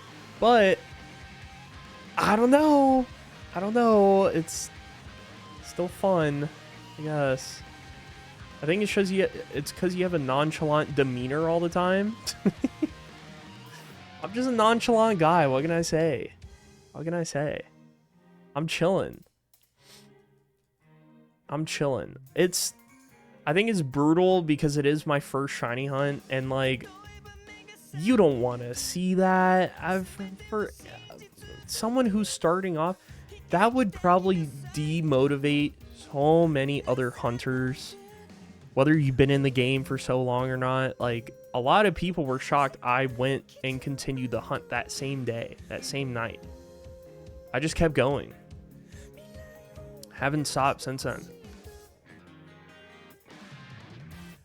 First hunt feels the longest. I feel like it's not, like, it could be worse. It's Tubular Man. Oh!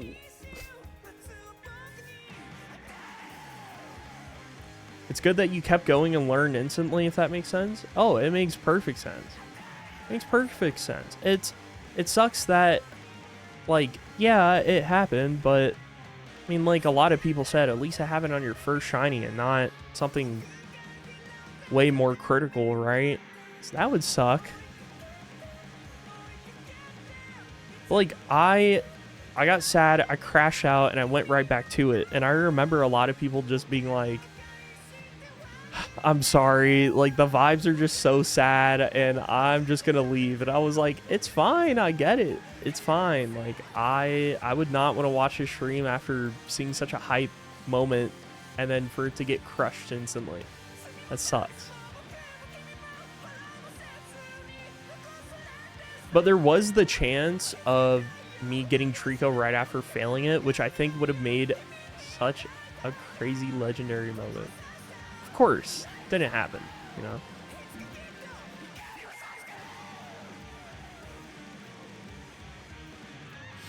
How does it feel, Spadonic, to be the person who was the direct reason of me failing shiny Treecko? Yeah. Like, I feel bad. I'm sad. Chat is going nuts. And you're like, that really was like wrong place, wrong time, perfect timing. There was a 1 in 8,000 chance that that message would have been sent at the same time of the shiny. Like, how and why? Shit really just be happening that way. Grimacing at that nonchalant comment. It's just ironic. Y'all know I'm really not that nonchalant. Quickest reset wise, 78 resets, 1 in 8192 odds. Okay, so in Heart Gold and Soul Silver, if I do 2 DSs and I reset the game, the amount of times you reset, it's only 50 resets. Doing that every day, I don't know. I don't think it would be that bad. Sounds like a fun hunt. 6 encounters per reset? Oh. You're right. Wow, this rain is coming down crazy. Me when I turn the camera towards the window so y'all can know where I'm at.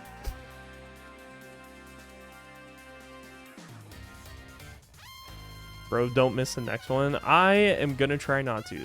I really am gonna try not to. No promises, though. Produce the best shiny clip. Yeah, a lot of people are obsessed with it. In a good way. In a good way. I was also talking to Chad about this last night in stream, where I said, you know, I think it's also... It did really well. It did really well. Like, everywhere I posted it. But I think... I was talking to Yeetus about it. I was like, you know, I fucking hate the guy. I don't like Twitter. I don't like everything it stands for. But unfortunately, it's pay to win on there. And I was like, what are the odds that I pay for like a month of Twitter to test it out and then just see what happens? What are the odds, you know? Would there really be a difference? Cinderace, thanks for the follow. Appreciate it. Sick name, by the way. Sick name. I love the name Ace. Keep myself occupied improving your Heart Gold and Soul Silver Shiny Dex Excel sheet. I'm gonna need me one of those. I hope. I really yearn to get to a level of organization where I have a Excel sheet of the amount of fucking shinies I have. It's crazy. Yeah, can you send a screenshot of it in Discord?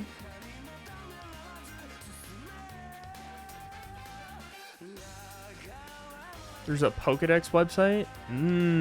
Yeah. I know about that one. I think you use it. Chug uses it. I've seen Sloosh use it. A lot of people use it. It looks cool.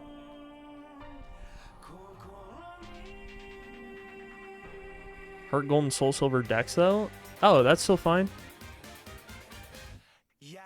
That's still fine. I like seeing some really crazy organized shit.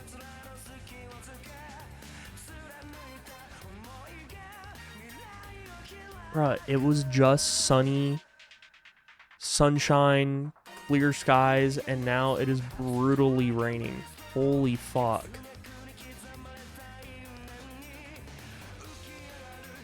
Shiny No Tab? Yeah.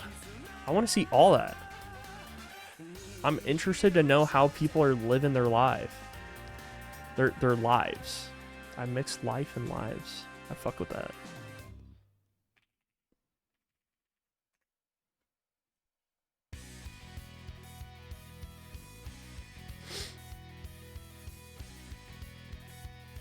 Oh yeah, chat. I am in the thick of it.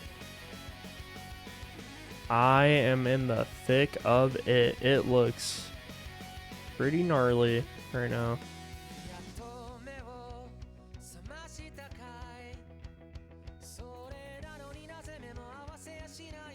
So it should be done in about like 5 minutes, which is crazy.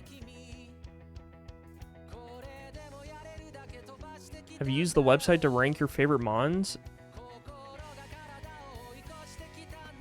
I'm going to show you something. This is what I've actually done. This is what I've actually done.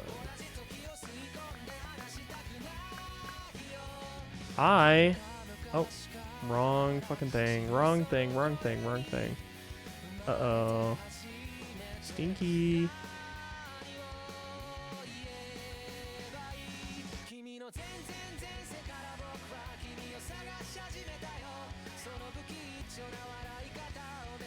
We're shiny hunters. What lives? Type shit. I'd be interested in seeing a top 10 from you. I want to show y'all my top 10 of what I want to hunt this year. I guess it's like top 9. But anyway. This is my top 9 or 10, whatever you want to call it. Obviously, I don't have Groudon. I definitely don't have Rayquaza. I don't have Kyogre. I don't have any of these. But I'm starting off with Treecko. And then I'm eventually going to work my way to Kangaskhan and Chansey for Safari Week. Then Surskit somehow. Mew in Gen 1. Mewtwo in Gen 3. All these in Gen 3. So, yeah. We'll see what happens. 9 shinies is crazy, though. I don't know how I can get there. Yo, player, thank you for the follow. Welcome in.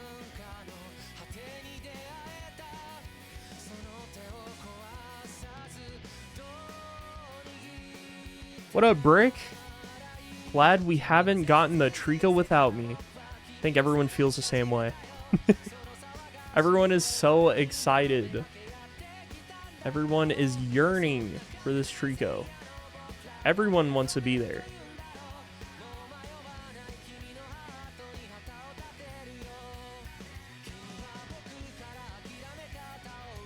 Full odds hunting Sandy Gas and Sword for about 2 weeks. See, bad luck is not just on my side.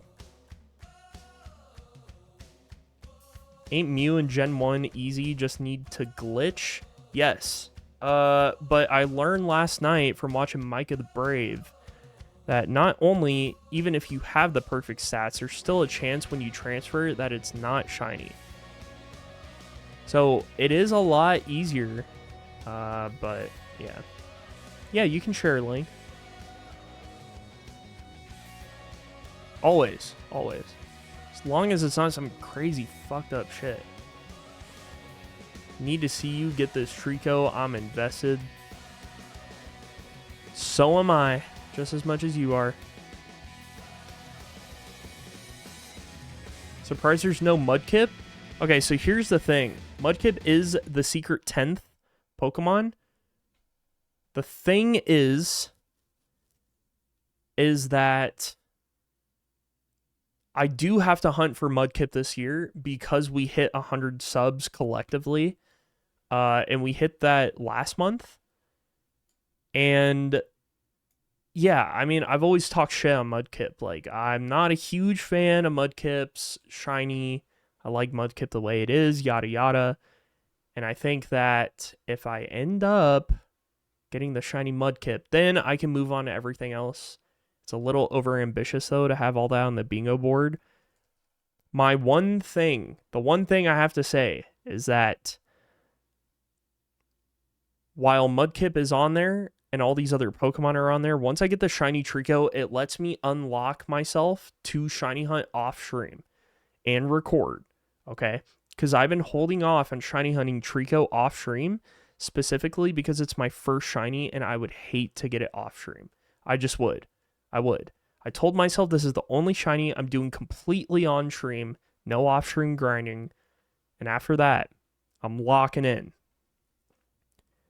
10K on Gen 6 is crazy. I got Treecko in 17 resets and AS. Hope it shines for you. Thank you. Thank you. Realistically, I found this thing at like 6.8K, but I reset over it. And so technically, this is the second time I'm shiny hunting for it. I never saw it personally. I completely missed it in the midst of hunting. Are doing a bit, which someone can pull the clip up. Yo, this is tough. Oh, this is tough.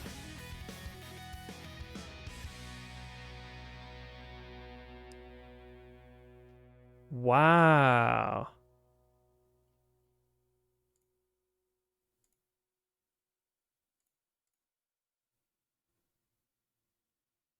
I like this.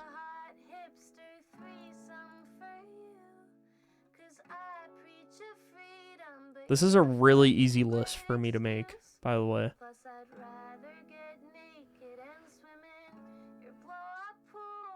Good song, by the way. Also, y'all don't have to put anime-only songs. I just put that on there because it's like... it's just a topic.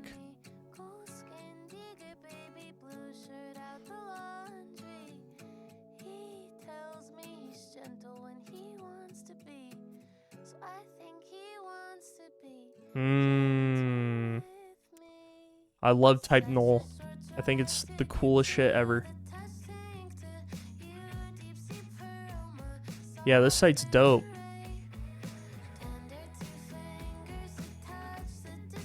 Fucking love Entei. Blaziken all day.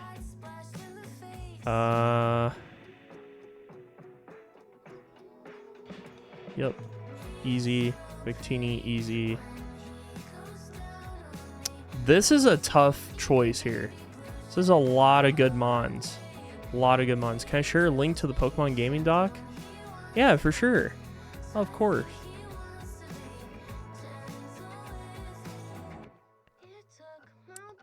This is tough, bruh.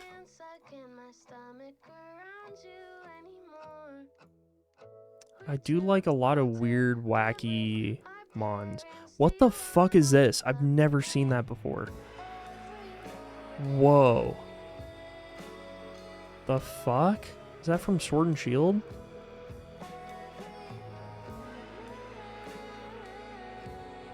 I love the middle one. My favorite out of all these, it's Blaziken for sure.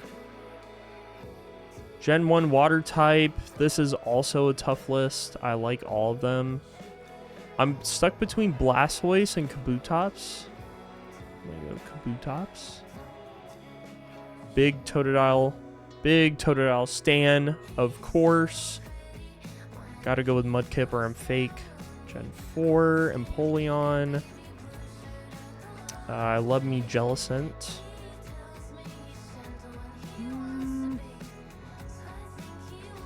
Crap Brawler. Gotta go with Sardine. If you know, you know. Ufurfuru, whatever it's called. I really fuck with this. The deck. I'd be fake if I said no. Let's see on this list. I do love Venusaur. It's one of my favorite grass type starters of all time. Where should I send the screenshots? Exclamation point Discord. And you can just send it in the shiny hunt section or something. Who do I like here? Chikorita or Celebi? Gotta go with Chick. Treecko is the coolest, but Grovyle is even cooler. I gotta love Shaman Skyform. It's fucking awesome. Unpopular opinion on this. Okay, this is about to go crazy. But I really love Grass Monkey. Go Goat. It's my goat. Still the coolest bird of all time. This list is mostly starters. I feel kind of bad. I love my Bangin' Drums ape. Is this really a grass type or is it just poison? But anyway, I like the double-headed twin. Favorite is Grovyle. Electric type. I don't see a shiny channel. It should be called Shiny Hunt.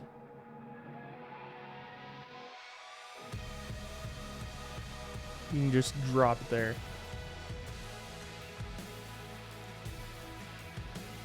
Oh, you're in the Discord. Yeah. I'm trying to think. This is like a...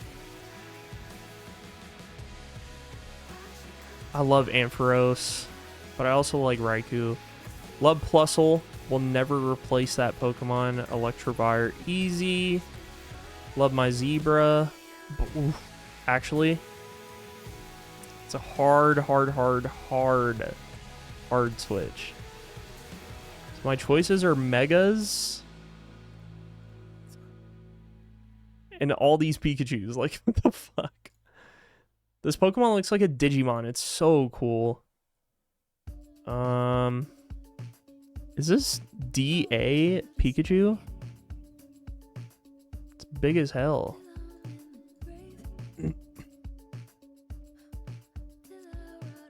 Love that guy. This is the coolest. Lapras for sure. I love Piloswine.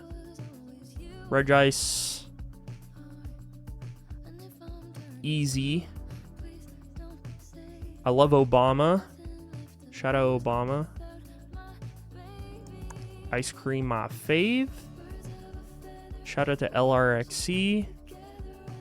Obama Snow. Or what is this? Crabominable.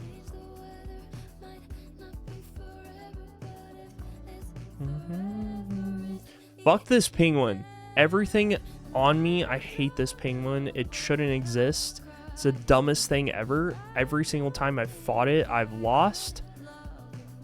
I hate it. But it is a cool Pokemon. I can't lie. Regice is the coolest. Fighting, I'm a big fan of these two. Big fan of these two.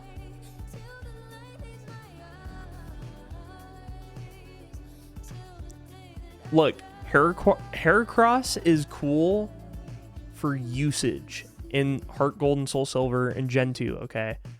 But if you want the cooler Pokemon, like by looks, if we're just going by looks, him on top all day. Fighting type, I gotta go with Breloom. Shout out to Luigi. Definitely Lucario. Does it count? Yeah. Oh, I love my panda. Love my second pink panda.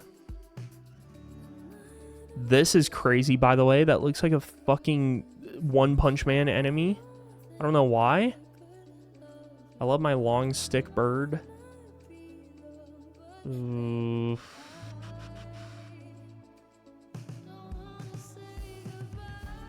Definitely my flamingo. This website's so sick. Gengar, easy. Crobat, easy. Swalot, easy. Drapion, easy. Oh yeah, this list is really easy.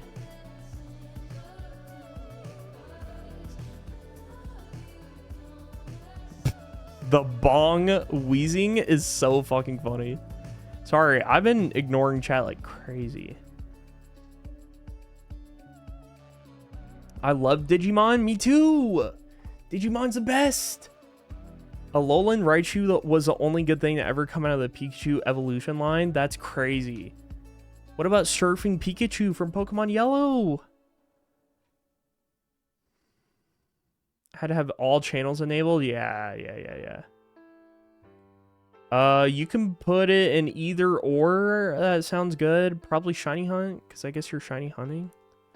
What did SQ do to you? SQ, every single escape room I've gotten into has been terrible. SQ has completely destroyed my mental, my reputation. Every single time I've gone up against it, I lose for whatever reason because it just has enough health. And like it takes an extra turn to kill it. It's stupid. It makes me really upset. Nuzlocke with only Pokemon you hate could be fun content. That sounds fun as hell, yes. Going to SockCon this year? Where's the invite? Yeah, Digimon is the fucking best. I love Digimon. Unpopular opinion. I fucking hate the Wooper, though. This is really unpopular, but out of all of these, Swalot. Big Nidoking fan. I use it almost every playthrough. Why is Tyranitar not on this list? I guess because it's dark and rock, right?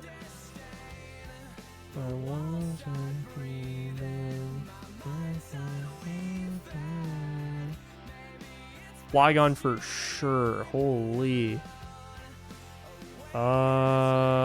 Yep, that's a pretty easy choice. Easy choice again. Wow, the options are very slim. What the fuck? I mean, Groudon. Yeah. Okay. I've caught Zygarde. I don't know what these are. I know they're different forms. I've never used them in my entire life. I'm picking the sandcastle that kidnaps kids. W lore, I guess. Am I tripping, or does this fucking snake not look like a Ni no Kuni monster? It definitely does. I love the Squidward tentacles. Out of all these, Flygon for sure. It's my goat. Flying Pokemon is where I start to get a little picky.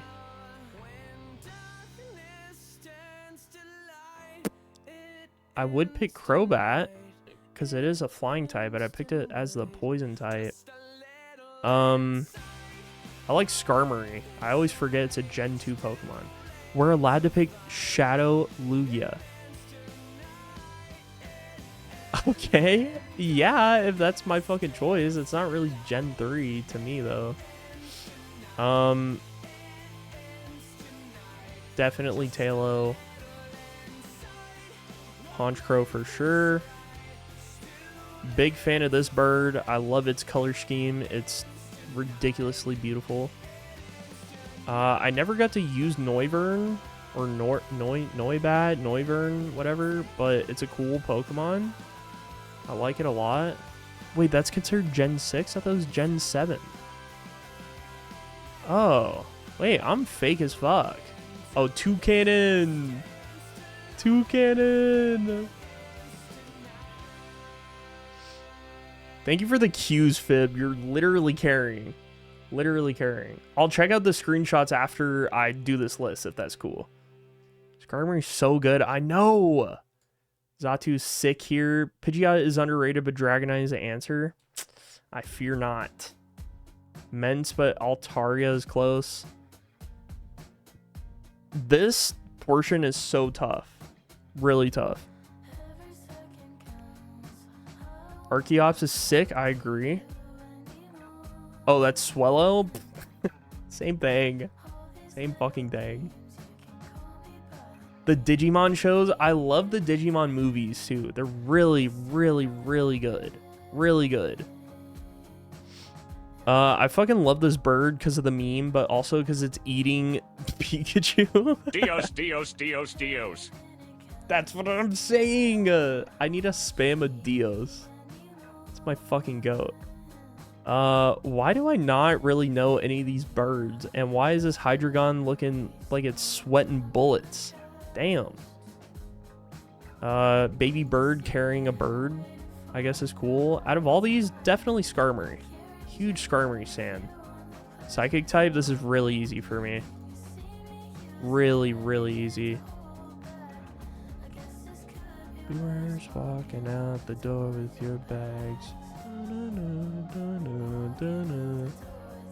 I forget Victini is psychic? Really? Huh. Oh, what the fuck? All the mega Pokemon is interesting. I like the weird ass Pokemon that look just like they don't belong. Why have I never seen this? This little My Little Pony. Oh, it's Gen 8. Of course. That's why. It's Gen 8. It's Gen 8. I don't know. I fuck with the unicorns.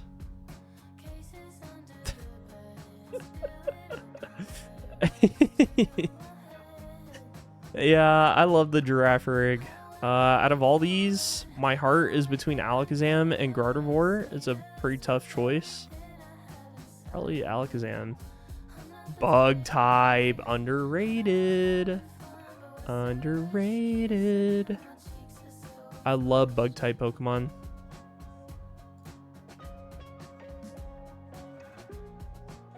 That was just fire too. Yeah, seriously. Song made me cry years ago. Same. When I was in college, same. Never been able to watch Data Squad, so it makes me more angry. Oh my god. It would come on the most random times on what is it? Like the kids, 4Kids channel. Just ridiculous. I love Yanmega. I really do. Huge fan of this guy. A lot of really interesting choices here, Pokemon. I don't know. Butterfly? I don't think I've really used bug type Pokemon in that era. Oh, gotta go with Swole. Big Swole. It ain't Bug Swole no mo. Crazy ass looking Butterfree. Is that Volcarona before it's Volcarona?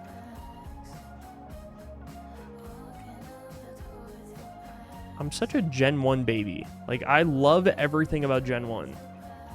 You know, those for bug types? What Hoenn was for dragon types. Yes! That's so true. That's actually so true. They ate. They actually ate. Big fan of Aerodactyl. T-Tar. Big Aggron fan, of course. Big fan of Big Square. Ooh. Big fan of Turt. I love the dinosaur era. I really wish they would bring them back. One of the best color schemes, by the way.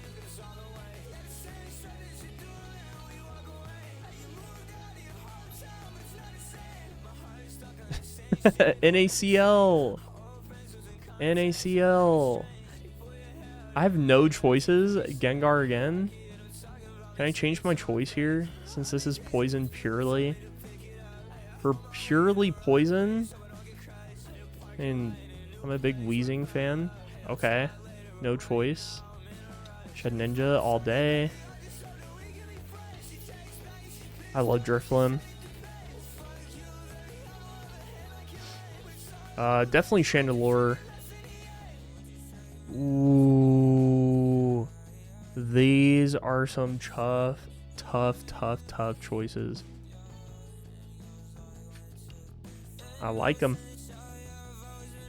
Mimikyu all day. Love this because it also looks like a Digimon.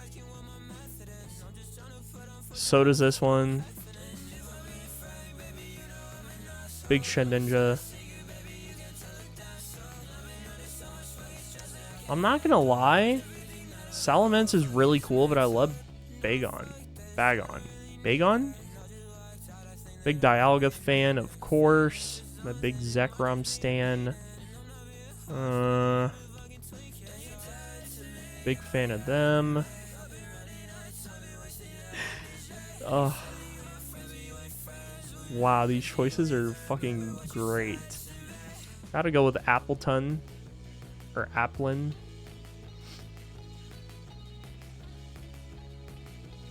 Dare I say?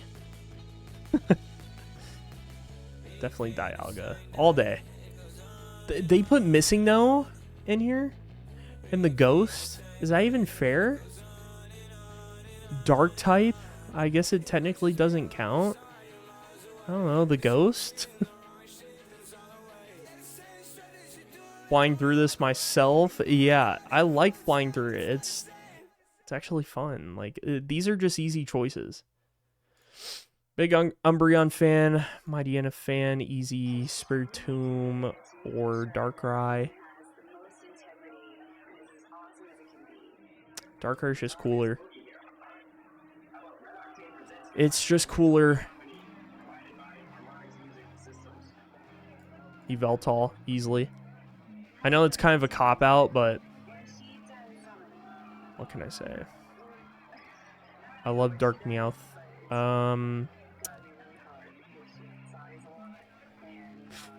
Also looks like a Digimon, so I like it. I like the Emo Mushroom. Between all these, I might sound crazy, but Mightyena.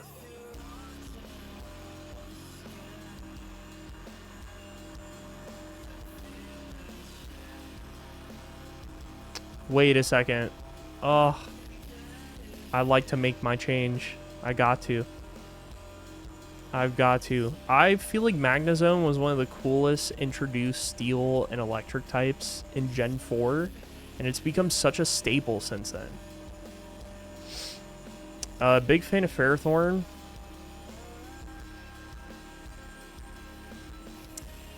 Big Klefki fan and Stan. Oh, the little tiny mouse. Fuck with that. Corviknight easily.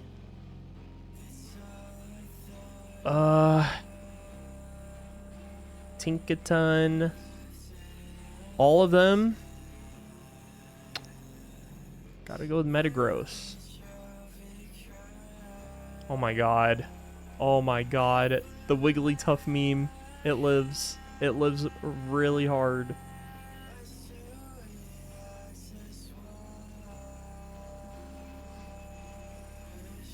I love that Mawile became a fucking fairy type out of all the Pokemon. Dinosaur Pokemon cook so hard. I love the Pumpkaboo shiny and the substitute doll. Ferrothorn and Magnezone. The mouse has a worse shiny. Alright, let me check a shiny hunt.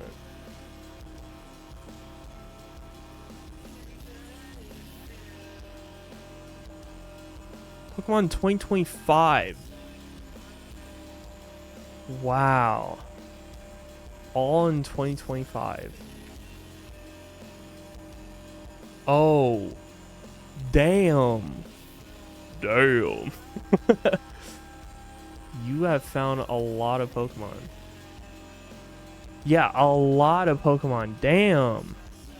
Oh, you're locked the hell in. Look at this bingo board. Okay, Reese.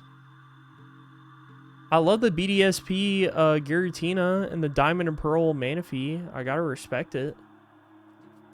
Heart Gold and Soul Silver Shiny Dex Excel sheet. Holy fuck.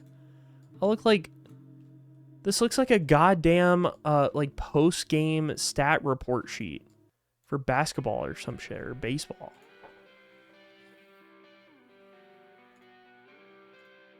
Damn. Damn. New bark, new bark, new bark, new bark, new bark.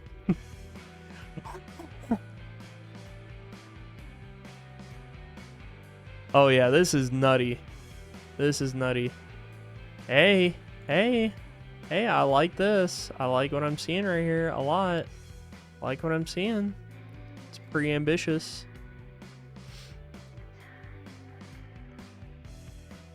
Yeah, it's really ambitious. Let's see Fib. Ooh.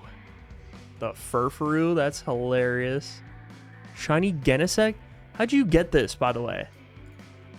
How'd you get that? I thought that doesn't exist.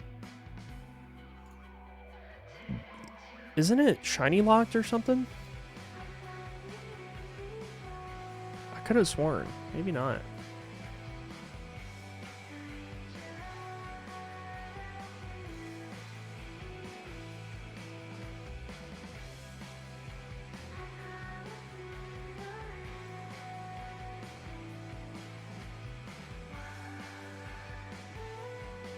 Looks like a Digimon again. I love the dash button.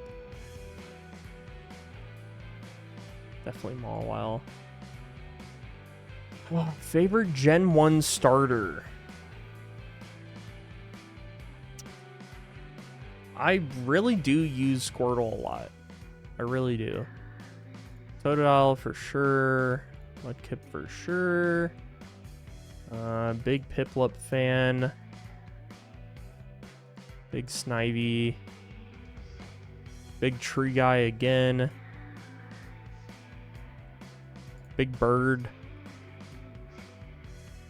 Oh, do I dare pick it again?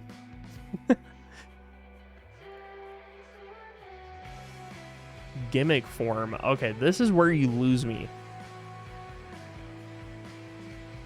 Oh, welcome back, Brick. How did you just pronounce Genesect? Okay, is it GIF or GIF then? Work at 3 a.m.? I'm wishing you luck. God damn. Best of it.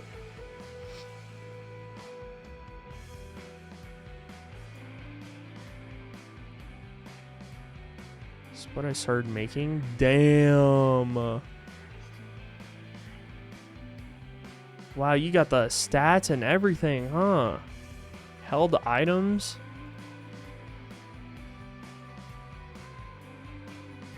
It is GIF, but who cares? I do. I care way too much. God damn it.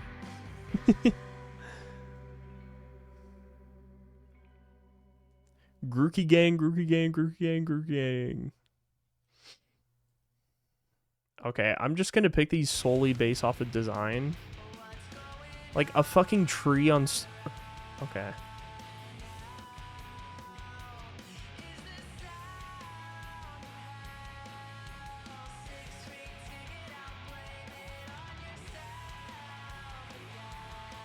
This is insane. I don't think I've ever seen that before.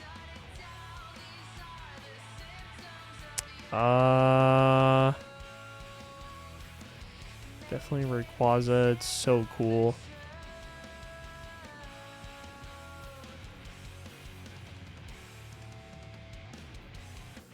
Damn, this is a tough choice. There's so many great options here.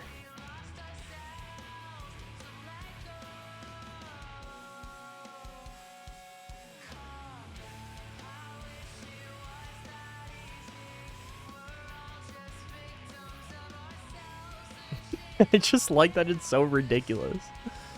Legendary Gen 1. Gotta go with Mewtwo.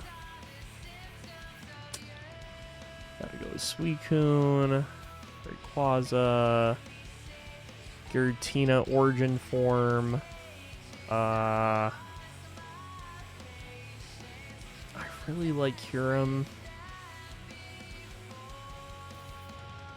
Zygarde's Transformer form. It's cool as shit. Type Null is considered a legendary. It's... I don't know. It's awesome. This looks like a pure Digimon. Holy fuck. That is a Digimon. Okay. Chill guy, I guess. Favorite.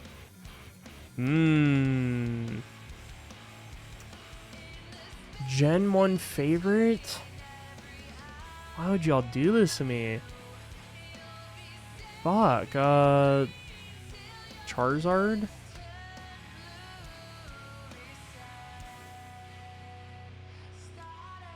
Kingdra for sure. Rayquaza for sure. Giratina. This might just be all legendaries. I can't lie.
Ether.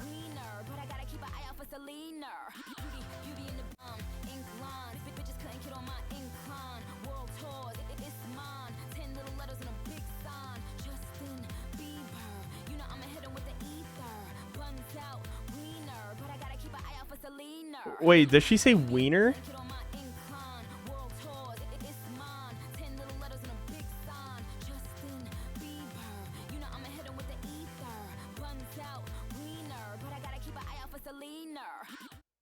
Buns out wiener, but I gotta keep an eye out for Selena. Okay, Nikki. Okay. Yeah. She cooked with that lyric. She cooked. I'm low-key adding this to my playlist. I can't lie. I can't lie. Their love was real. That's why they broke up. The real juice is Selena and Haley drama. Okay, do y'all think Justin Bieber is just tired of celebrity bullshit, or do you think he's crashing out because he's on drugs right now? Because I saw him crash out on like paparazzi, and while I gotta agree with him, just get the fuck out of my face. Get out of my face. 100% tired of the fame. I agree. I think, I'm gonna be honest, I don't think he's like, not that he wants to stop making music forever, but I think he's conflicted, if I had to assume, and just living life and tired of cameras in his face all day long, all day, all night. But I saw some report come out that apparently he's like avoiding hanging out with his daughter and shit and his wife. And he's just getting trashed. I don't know. You really never know. You really never know. Celebrity bullshit is just bullshit. I did see a concerning ass video where he was like this, and he was just like previewing some song. And I was like, dude, he looks not like he's high on weed. Way too entitled into believing they deserve to be up in a famous person's shit 24/7. Yeah.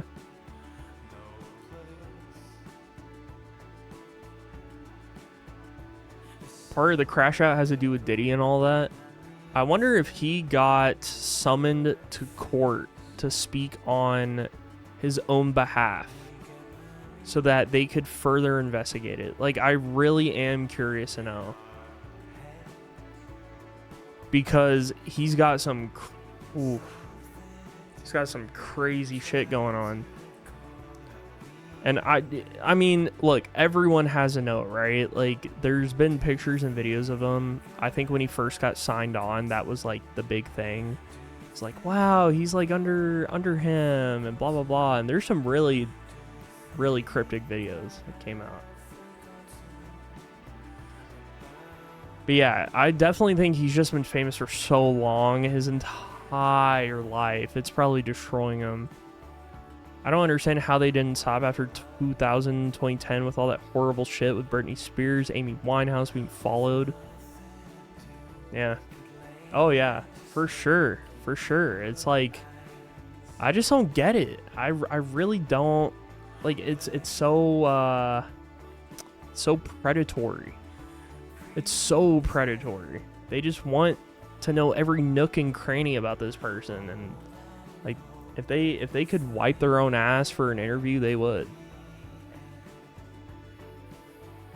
I think they are dangerous. I think they're like borderline stalking and doxing, and it's fucked. As a child star, you're introduced to some insane shit early in your life. Oh yeah. Yeah.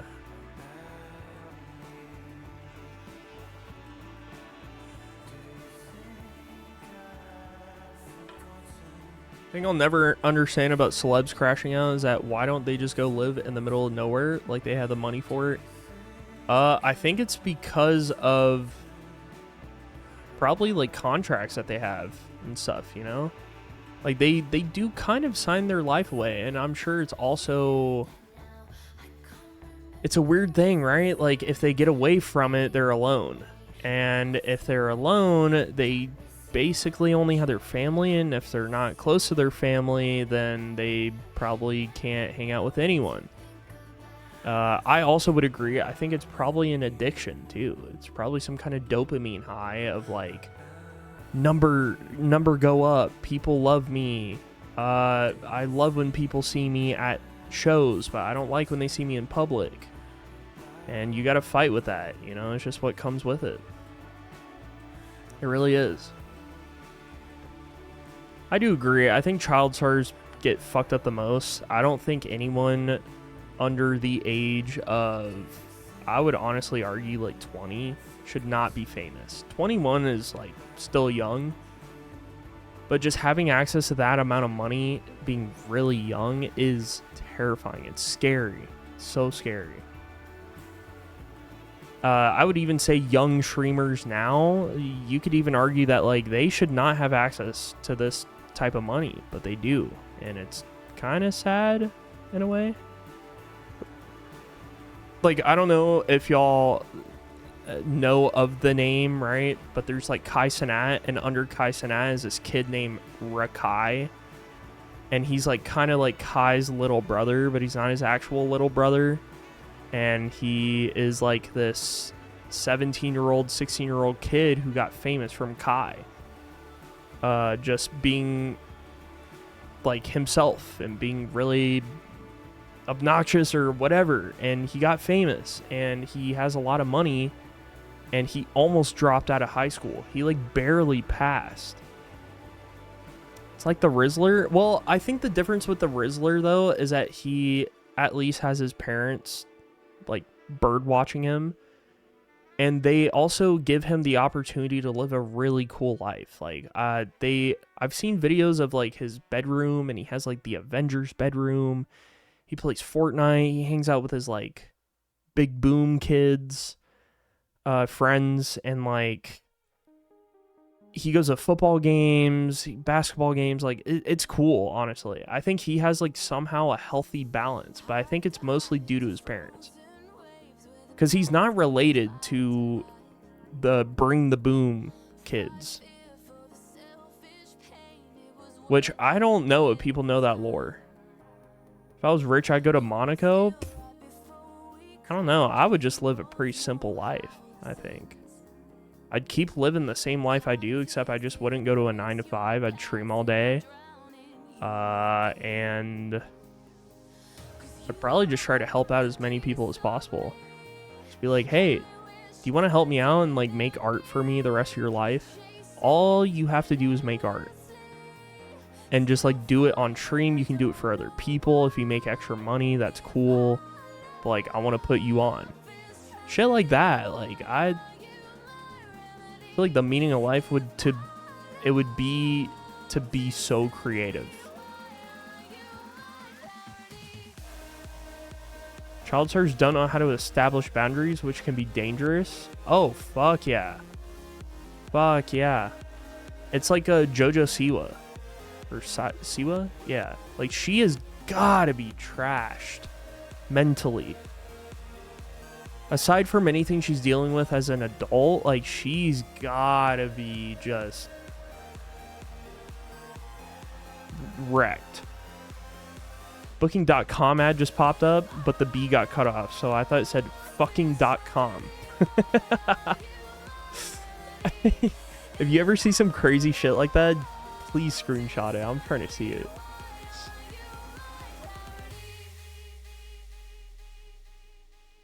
Judy Garland in Wizard of Oz, she was 17 and was smoking a pack of cigarettes to keep her figure.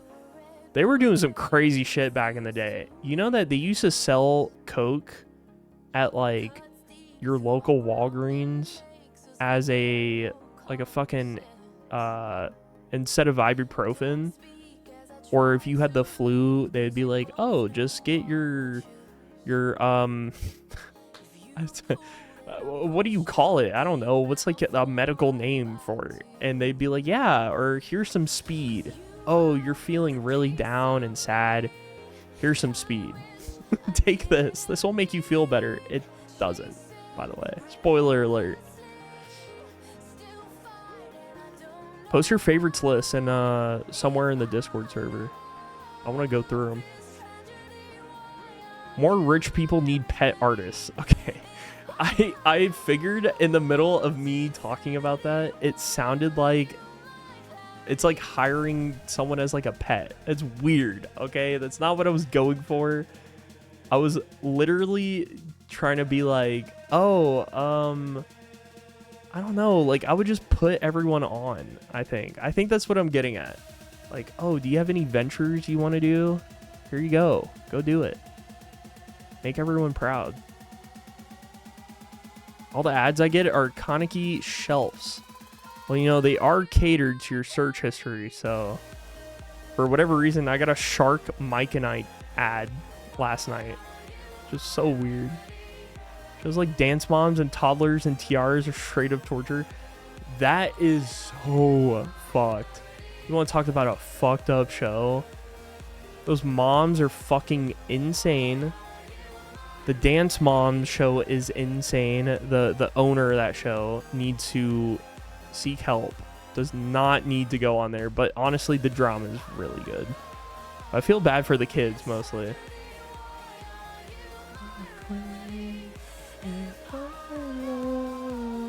This tragedy, why are you my buddy? The term patron exists in history for a reason. Hashtag Patreon.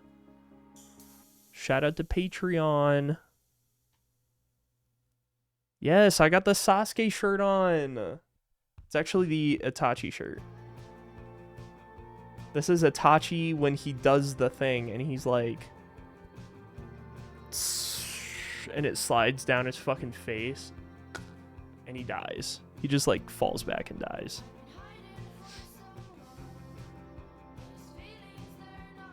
As a kid, having to watch Dance Moms with my mom so I could get 1 hour of Mario Galaxy.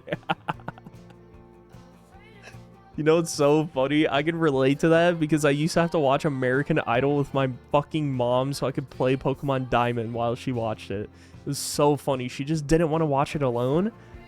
And my mom's husband didn't want to watch it like with her. So she'd be like, all right, Mud, I need you to get your ass in here and watch this fucking show with me. And I'd be like, oh, fuck, dude. All right, fine. Pull out the DS. I'm like half-ass watching American Idol. Sometimes you get all like sucked into it and you're like, wait a second. Wait a second. This show's kind of good. Wait, I'm kind of interested. Wait, who's winning? Who's going to win the show? What up, Franny Cakes? I was the same age as those girls, and I ate that show up. I used to watch a lot of the teen pregnancy shows on NTV that was like 16 and pregnant. And I watched those, and honestly, it was an effective form of birth control for me. I was terrified of that happening. So terrified that I refused to do anything in high school. I was a straight up nerd for the love of the game. And also because of the fear of something happening to me. I was like, no, I don't want to end up like them. I'm good. I've seen some crazy shit happen on the shows. Nah. Nah. I'm okay. Then I got to college and I was still scared, but a little more reserved, or less reserved, I would say. Mom got me addicted to shows like Extreme Couponers. Nah, do y'all remember the TLC show that's like Mary Kate +8? And then like there's like +20, I think eventually that it turns into. All those TLC had a run. They had a fucking generational, centuries. People will always remember those shows. Can't ever top it. John and Kate +8, yeah. And then I'm pretty sure there's a show where they had like 20+.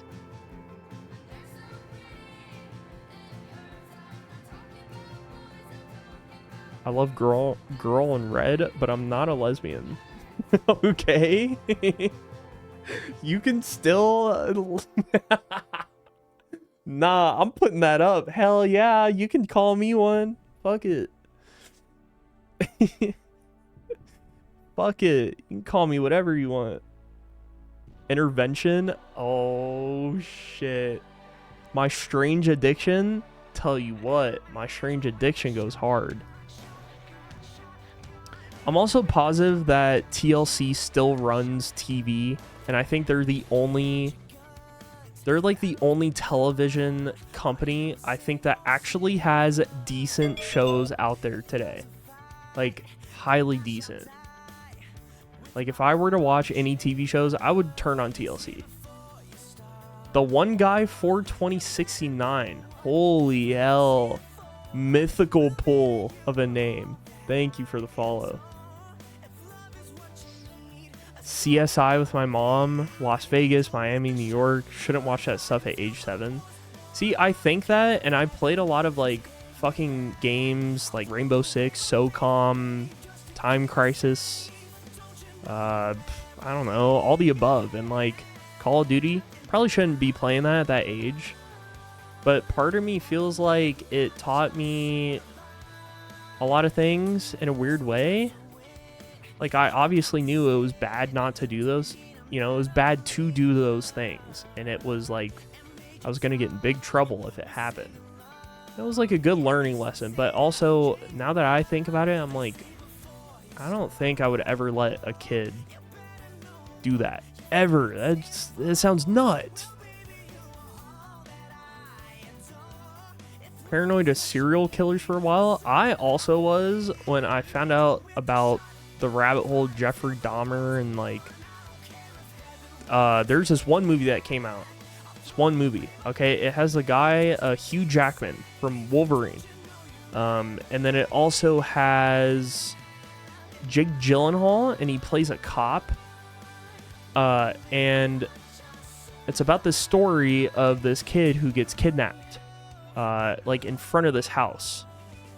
And basically it just goes through the story of the dad working with the cop to try to find this kid who's kidnapped, but the cops can't do anything. So the dad goes and tries to find the kid. It just goes through their story. I forget the name of the movie. It is one of the saddest movies ever. Craziest endings ever.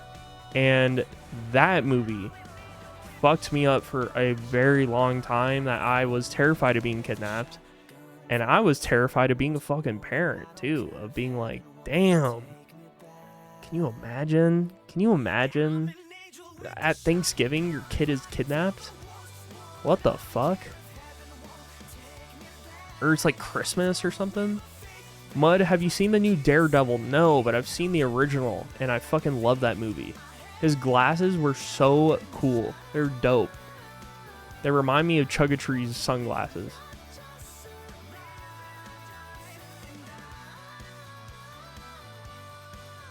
Damn, we hit 10,800 and I didn't even realize. Little People Big World. Oh my god. Oh my fucking god. What a W show. W show. There's a mom on there. I think it was like the first season. Phenomenal show. Phenomenal show. Oh my fucking god. Oh my god. There's a mom with like a tall ginger son, and he was like helping her out with so much shit around the house. It was funny as hell because my mom was always like, you know, that could be you. And I'm like, fuck no, that isn't me. And that's not me right now. And no, no, it's not me. Stop. Yeah, prisoners. I could whip Daredevil's ass. Could you, Spider-Man? Could you? Pawn Stars and Storage Wars were peak slop back in the day. Yeah, that was brain rot for boomers, and like it still kind of is. It still kind of is. Pawn Stars and then Storage Wars. The Pawn Stars show I would always watch with a grain of salt, because I'd be like, I watch it with my dad a lot in the summer. And I'd be like, oh, what the fuck? It's kind of fucked up that like,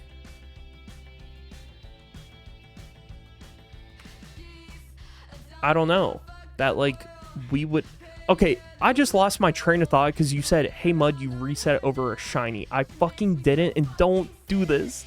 Don't do this. Don't do this. No. No.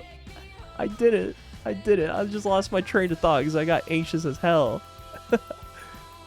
Yeah, nah.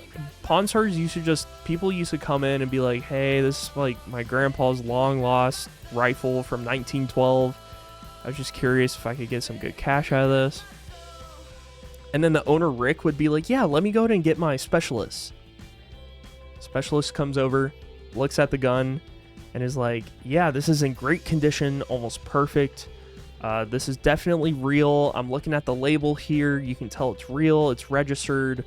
And then the specialist leaves. And then Rick is like, all right, so how much do you want for, how much are you looking for? And the guy would be like, I'm looking for about $5,000. And that's like a real price. And Rick would be like, I can only do 600. And the guy's like, what the fuck? Rick's like, well, you know, the shop's got to make money. I got to run this through my specialist certification. And like, you know, it's going to cost extra money. So really, I'm only going to make like $100 or $200. Full of shit. Like, okay, that's not even true. It doesn't cost that much. You're just trying to make a fucking baller deal on this fucker. And then I feel like at some point they were just selling fake shit because they knew if they just lowballed everyone on TV at some point, people will love watching it and be like, I can't believe Rick did that. He was clip farming. He was fucking clip farming in that show. Pimp My Ride. Pimp My Ride is a fucking VHS MTV classic. Was it 50 Cent? Who the fuck was it that ran that show? 50 Cent doesn't sound right.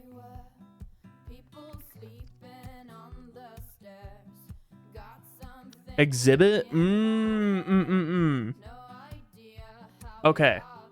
That show, one of the first episodes I remember is that they had a car who came in and they replaced all the speakers. It was like a Chevy Impala or something, and they put like a PS2 in there, like an Xbox. They put TVs, they put loudspeakers, an amp. Obviously tuned the fuck out of the car, made it look really pretty. And I remember playing Need for Speed while watching that show. And being like, damn, it'd be so cool if I had the money. I would buy those cars and have them.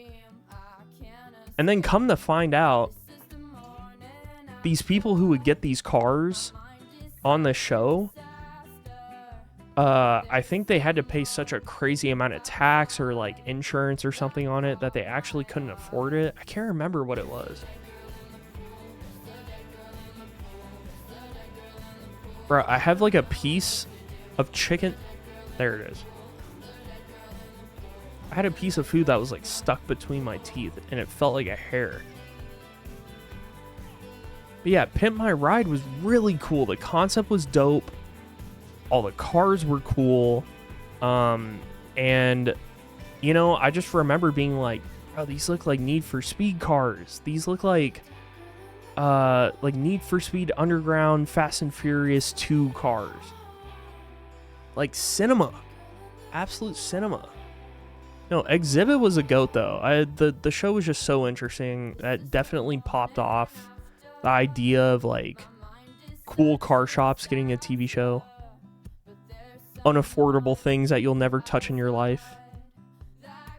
Have you heard about the new JoJo Siwa drama? I have.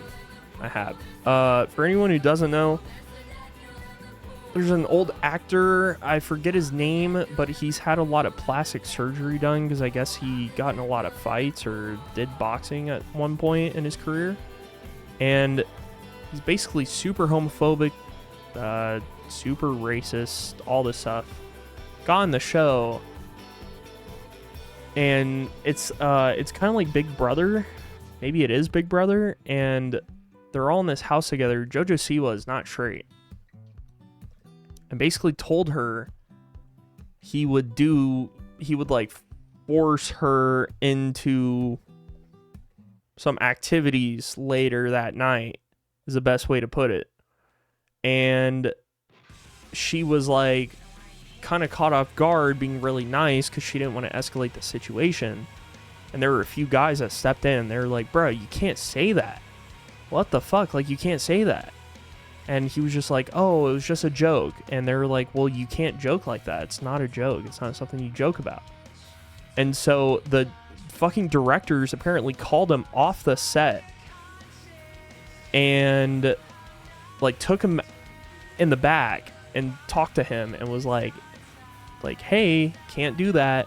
So then later on in that episode, he like goes up to her and he was like, hey, I just wanted to apologize. Like, I was just trying to be funny, blah, blah, blah.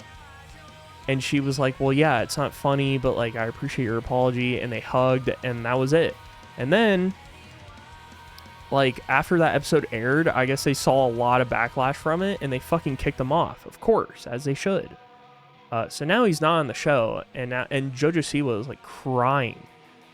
Like the whole gap between him saying it and him apologizing is that she was like bawling her eyes out, like freaked out and scared. And that one, that's what he said. Yeah, it was crazy. And I was like, well, that's not even close to a joke. What the fuck?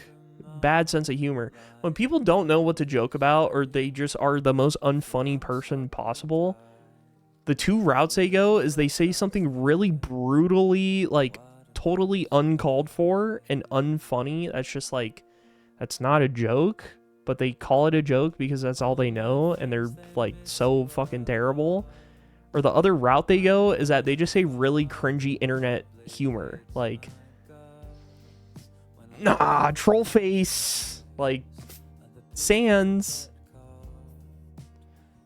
There's just no in between. Yeah, so funny. But yeah. It definitely wasn't a joke, but that was his excuse to try to say it. And everyone was like, obviously, like, hey, you're a piece of shit. Get the fuck off. So now this person is like uber canceled.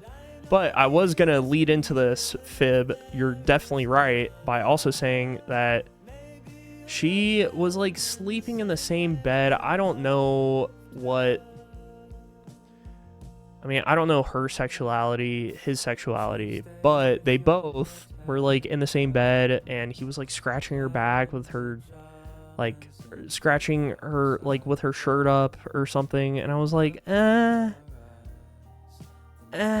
like, I don't know. Like, yeah, that's like, it's kind of hard to say though, because I'm pretty sure he wasn't really coming on to her like that. And like, I definitely know she doesn't like guys, and I think she was just looking for comfort because she was just like verbally assaulted.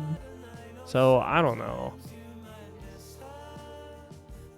I said /S and /J, please don't ban me. That was just a red pill guy saying his inner thoughts out loud. Yeah, it was very Elon coded.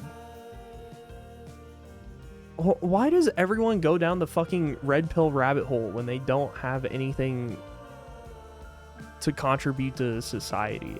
It's kind of weird.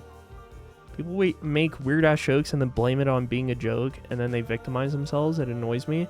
Okay, remember when we brought up yesterday, for anyone who's in the stream, we brought up what's his name, iDubbbz, Content Cop, and how like it's one thing.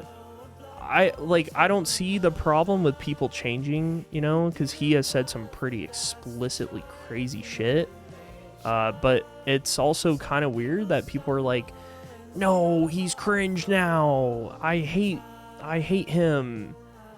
Did you guys know that he's like doing this now? And I'm like, yeah, what's wrong with it? Like, it doesn't have to be your cup of tea, but you know, they said something racist, pretend it was a joke, and then try to make himself the victim. It was cringe.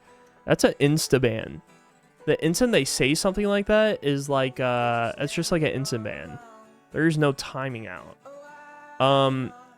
I've talked about this story in the past before. I had a longtime viewer on my old channel, on Activase, and they came into my chat when I first started streaming on Twitch. It was like my second stream ever. I was playing Smash, and I was playing it with my friend in a Discord call. Well, they came into my chat and said some pretty crazy shit that I like absolutely do not want to repeat. But they said it, and they thought it was a funny joke, and it was something about like pummeling. I don't know. It was like pummeling some kind of like something. I can't remember. It was super unfunny. And then I was like, dude, what the fuck? And they were like, what? Did I say something wrong? And I was like, yeah, like you're being racist in the chat. Like, what the fuck? You've never done this before in my chat, like in my old chat. So why does it make it different now? And then just started laughing, like literally like LOL, like ha ha ha ha ha. And I had to ban them on like my YouTube channel, Twitter, Discord, all that. And it was just so, I like kind of felt gutted, I remember in that moment, because I was like, damn, I was like a long time viewer, and I just had to do that. Like I guess I just never knew. And yeah, it was crazy, and I was just like, well, that sucks, but you know, let's turn a new leaf on this one, I guess. So turn a new leaf. Here I am, building my community. Not being in punching range makes shitheads too comfortable for being shitlords. Yeah. Oh yeah, for sure. You know the meme of the guy who's like, he does this fucking build up and then he kicks the fucking camera out of this lady's face for saying some crazy shit. Or there's a recent video of this lady who like gaslit another woman into talking about like abortion rights, basically, and was just saying like, oh well, like you just said that you support abortion rights, so like how do you feel about blah blah blah, like killing all these babies? And she was like, what the fuck are you doing? She literally socked this reporter straight into the face, like literally beat the shit out of her to the ground. It was honestly so awesome to watch. I can't lie. Yeah, it was a pro-choice guy. Yeah. So satisfying. I don't know. I just think like if you're gonna go up to someone being a piece of shit for no reason, then like, well, fuck around and find out. What can I say? Did you not ask for it? Like, stand your ground then, I guess. She got a 2-piece combo with a biscuit, no drink. That's what I'm saying. Yes, women. Yes. Reminds me of the LGBT rights or economic stability guy. Yeah, it's stupid. So stupid. Holy fuck. People are fucking dumb. People are really, really dumb. We need some online consequences besides getting blocked. Like, I don't know. I feel like there's some unsaid, unwritten rules about it that everyone just kind of collectively agrees with. Like, just don't be a dickhead, don't be an asshole, and then when you are, well, let's just see what happens. Like fluttering the eyebrows, the eyelashes. Oh no, I can't believe that happened. Oops. Yeah. Like, obviously, yeah, violence sucks. You know, like, I don't think we need to beat people over everything, but just saying, there are people who are willing to do that when you cross a crazy line. I don't know. It's not unwarranted. Anyway.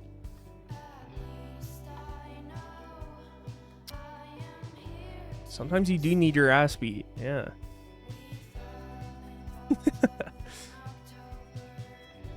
I should be able to cut off people's internet access for a week, make them use public computers at their local library for being nasty online. And women. There is someone on TikTok, really random, who has created a remix of the song. It's called We Fell in Love in October by Girl in Red. And it's Big X the Plug and this song. And I'm about to play it, actually. Let me find it.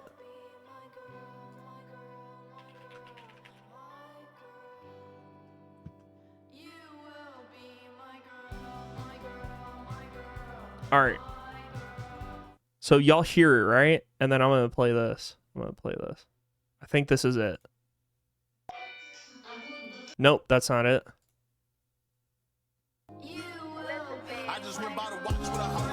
This is it.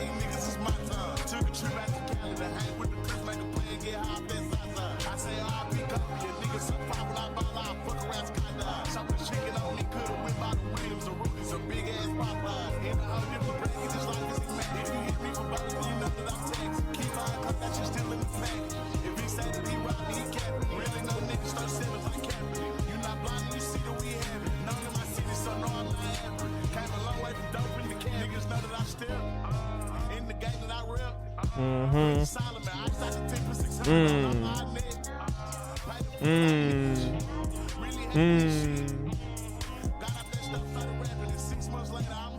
2016 commentary video outro music. That's such a perfect description, actually. Holy shit.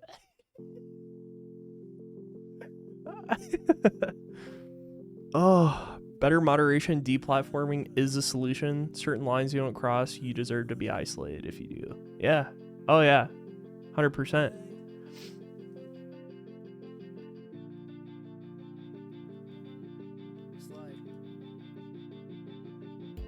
R.I.P. Mac Miller.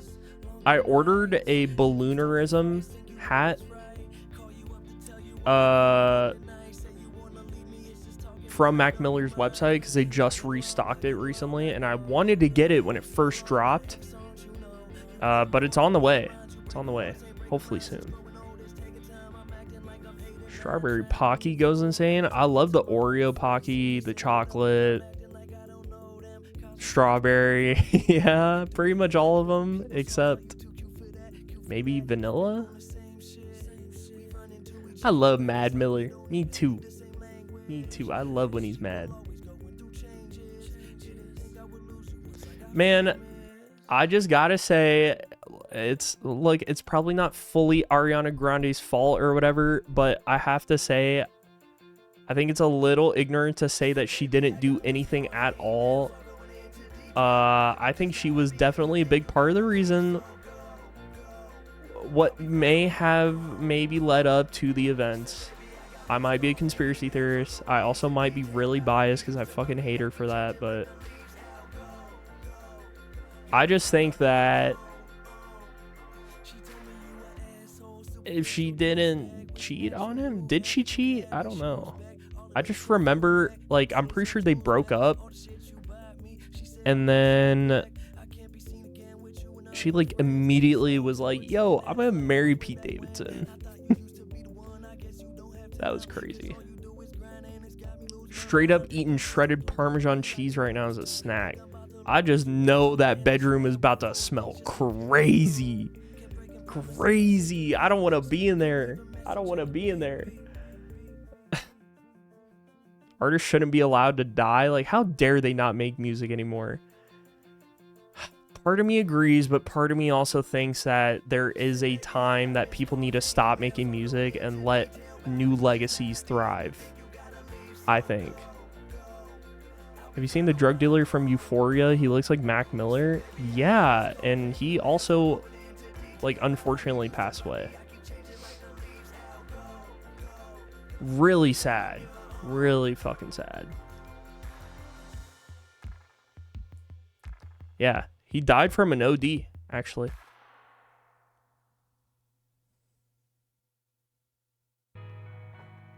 Peanut butter filled pretzels. I just know them shits are from Costco. My big back knows Costco when I fucking hear it.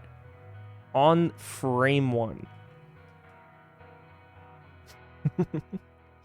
Damn, I don't have a snack. I ate a full meal before I got on here. I'm not lactose intolerant. It's fine. I'm intolerant without the lactose.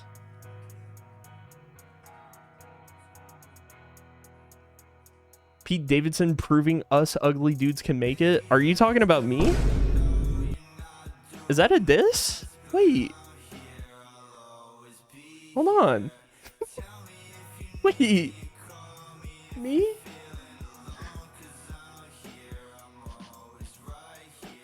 Yeah, also, Yeeta's... you got mad game. Chill.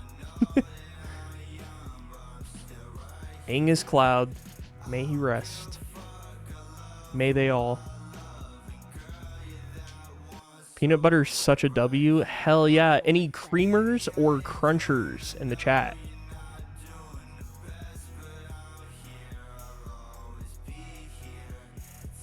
I remember when Peep died. I was in college, actually.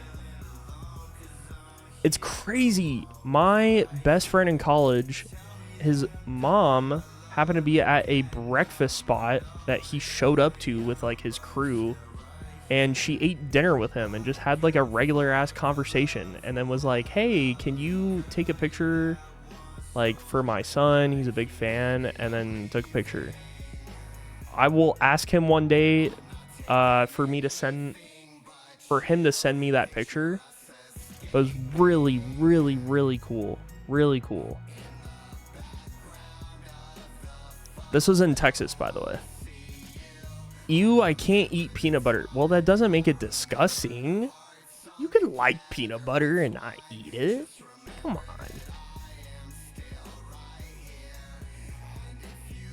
Being attractive mostly comes from self-confidence. I agree. I think comparison is the thief of joy. You know, just really, if you do, I know it sounds really cringy, but like if you lock in on yourself and you become so in touch with your own personality, yourself, just yourself, sexuality, personality, your things you like and you dislike,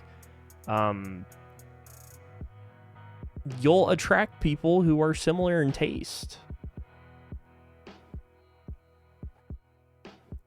New clothes and skincare and a haircut goes further than you think. Hell yeah, I agree.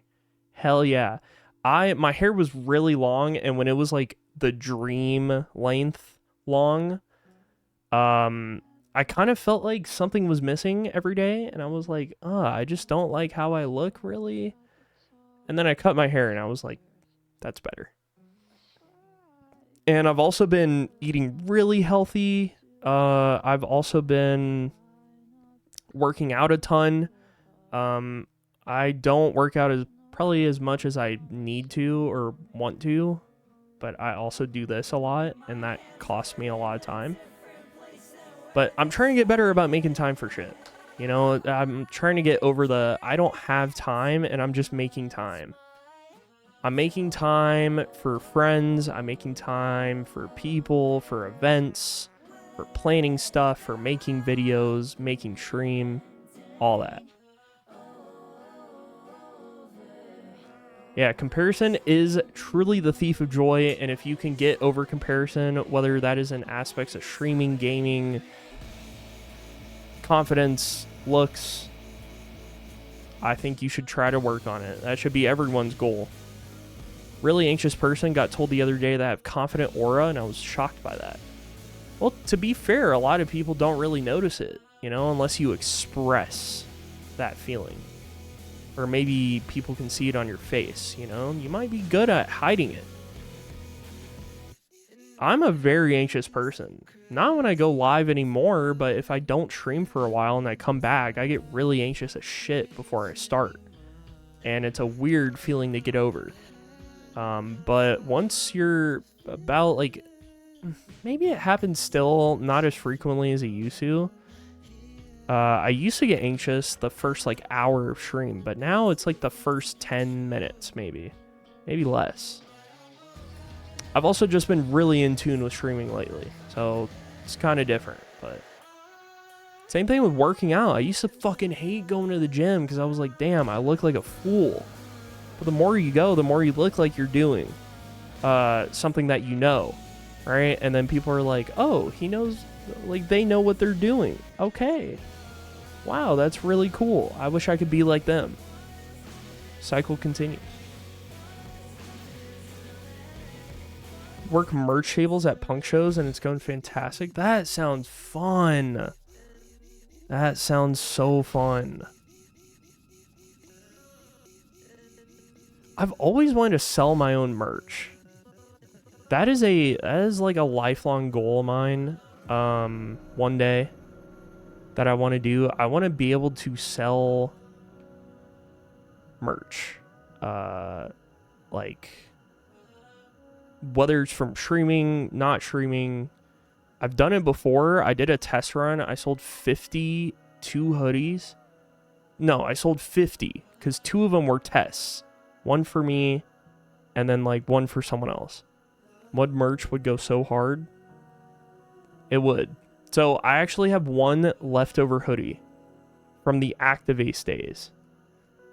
I have one leftover. I think it's a medium size. And spoiler, this is the only spoiler I'll give for everyone who's watching right now. I plan on giving one away during the marathon. Because it's the only one. That's it. You just have to be a size medium and a hoodie. But let me show y'all it, actually.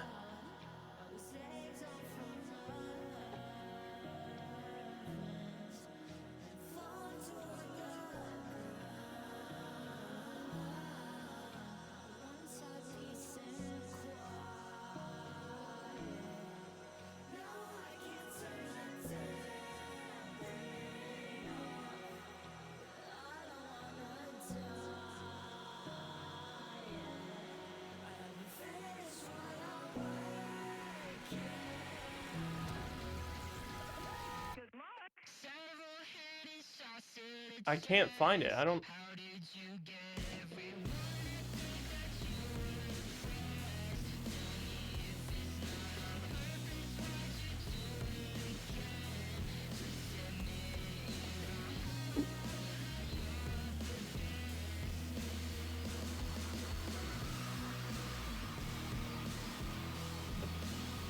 Okay, I will explain context why in a second. Why it looks like this.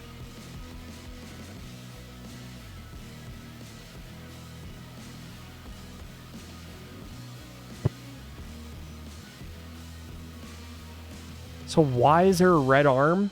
It's pretty simple. I used to play playing games on my old channel. And I made one red sleeve on it because the plane in one of the games, it was super famous. It had a red wing and the rest of the plane was like white or silver. So I made it look like this and I sold every single one of them. I sold it to coworkers, I sold it to friends, family, and then I sold it online as well. I actually had like a Shopify. I had it for like a month and I sold it out and then I deleted everything because it was really expensive. It was really expensive to sell and to get the money for. How much did I sell it for? Get this. I didn't make any money on it because I ran a test run. But I sold each one for $50. It was 50. 50. I sold every hoodie for 50. And I basically made my money back. How much would you sell me that hoodie? It's a medium though. I would sell it. Honestly, I would just give it to you for free. Oh, look at this too. Hold on. Last thing. Look at this. Oh, it's a small. Just kidding. It's a fucking small.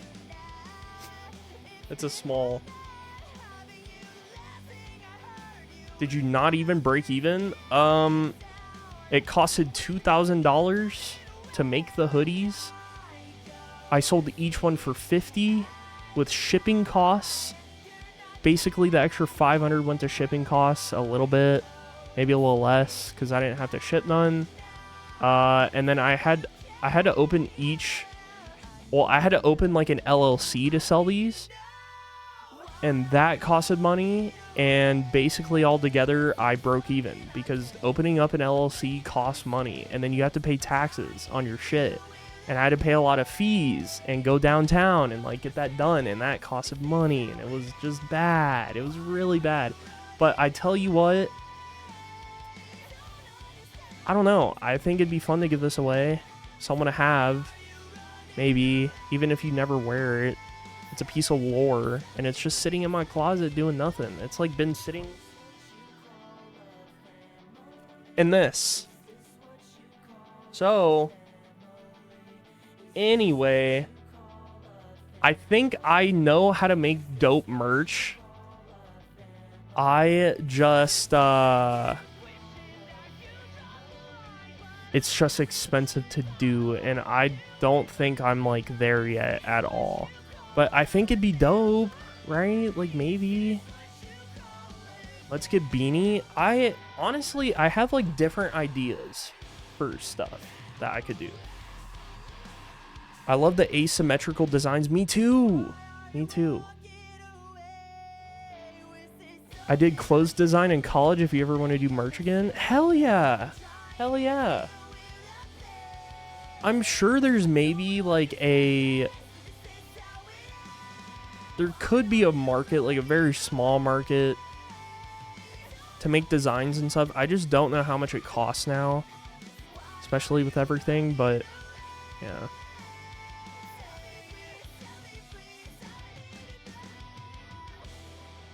Hearts in chat, Spadonic. Definitely keep your hopes high, your spirit high. You know, you're one person. Kill for an understated black t-shirt or hoodie. Okay. Digital media, photography, all that kind of stuff.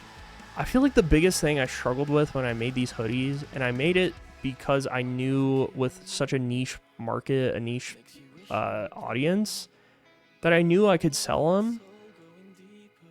But I think that if I really wanted to do this, I would have to take, like, I think marketing is pretty big that you have to do.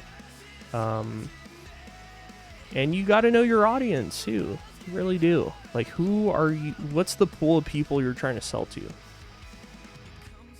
Would they want to buy Mudskip merch that has Mudskip on it? No. I mean, maybe. Maybe if that's just a name. But they would probably want to buy, like, I don't know. They would probably want to buy shit that they could also wear in public that doesn't really resemble you as a streamer, too. Which I try to think about, right? Like, I think of Mogul Moves as, like, a merch brand, but also Ludwig's brand.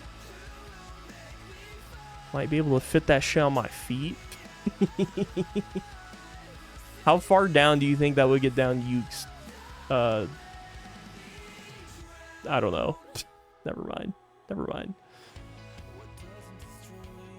I will say, I think if I had to do it over again, I wouldn't pay for Shopify because it was kind of expensive with like all their fees and stuff. They took fees for every sale I made.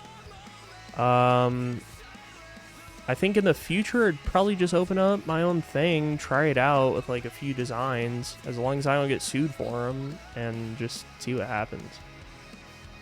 But like I said, I just don't think merch is in my vision, like, anytime soon. Anytime soon. I don't know, though, right? Hey. I don't know, though. Let's see what happens in a year, okay? Maybe. I feel like a year might be a little reasonable. See what happens. It's only been a few months, and things have, like, really ramped up that I didn't think would ever happen. Not this soon. The song does fuck. I love this song. Sweaters with one sleeve, having a selection of colors for the arm. That you could get, could be a sick idea. Oh, yeah. 100%. The reason, I guess the issue I had is I ran into,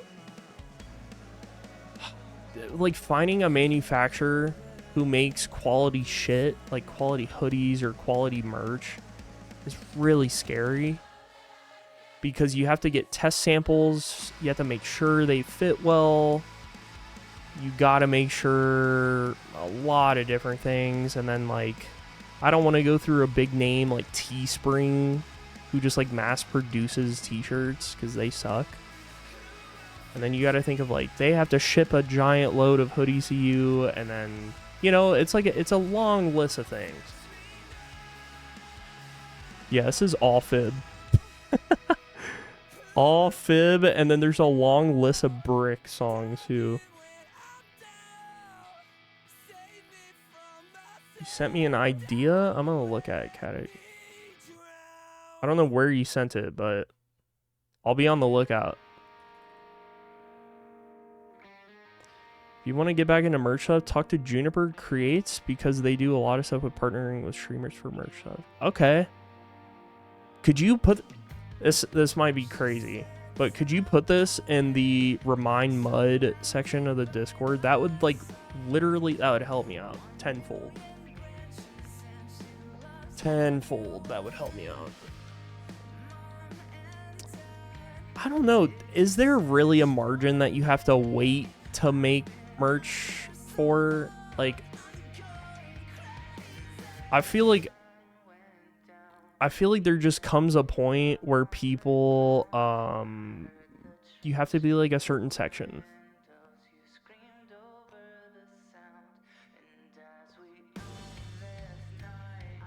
There's like a certain point, you know? You plan on making shiny videos on YouTube in the future. Technically, as long as you can fund it and you can make the merch, whatever. It's true. Yeah, I do plan on making shiny videos. I want to make this one a shiny video. I just need to find the shiny. On-demand merch partners wouldn't be bad now. It wouldn't, because I wouldn't have to pay for any manufacturing. Well, I would, but it would be on an order-by-order basis. Versus when I did this merch, I bought it from a custom manufacturer. And I think that's why I ended up selling way better, but... Profit margins are lower, but whatever for now. Yeah, I'm also extremely picky. Like, if I could find out... Yeah, I don't know. I think it would help, like, if I want to do bigger events, bigger marathons, or stuff like that in the future. Pay people to do things, or try to, like, leave my bum-ass 9 to 5. Then yeah, maybe. There's potential. 5 videos planned, but haven't got a single shiny on any of them yet. I'm with you. When are we gonna get a stream where we choose your Instagram captions? Can we make this a weekly thing where I just post pictures of myself and we just like vote on the best caption? No, that sounds awesome. What the fuck? It's a great idea. Call me abstinent the way I don't give a fuck.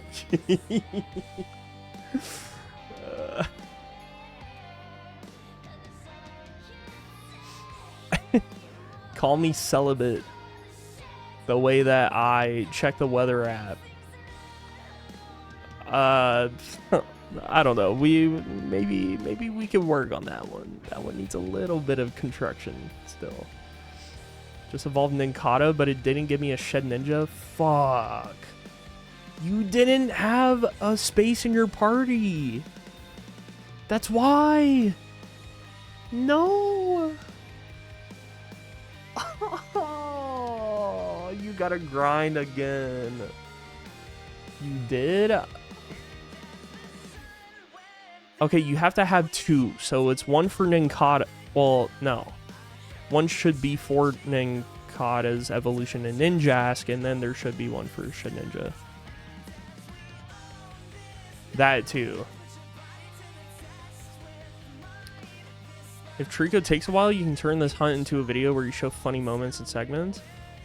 I think what I'm gonna do is I'm probably gonna do the same style I'm thinking of right now, which is flopping between my script and then funny moments, summarizing things, But I've never done a shiny video before, and I think most people tell a big story, but there really is no big story with this. I mean, there is, like, the reason why I got into it, why I thought I wasn't going to shiny hunt, but I ended up doing it, how it's, like, evolved since I started, the fail, what did I do after the fail, stuff like that. There are a lot of funny segments in these streams. Way too many. Way too many. That it's going to be almost... I'm probably going to have to cut out some segments. Just because it would be a long video for one Pokemon. I don't know. I saw a video of someone talk about their first shiny for 45 minutes. It was like a shiny Bulbasaur in Fire Red and Leaf Green. I don't think it's storytelling for me. I think I am terrified of like what I can and can't do. Retention wise, maybe.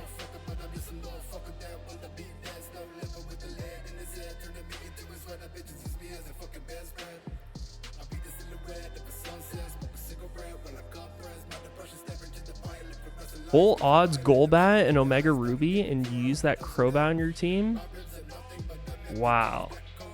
Mine was a shiny Marill, and it was full odds. It was in Pokemon Sapphire on my brother's cartridge, and it doesn't exist. So I got to do it again.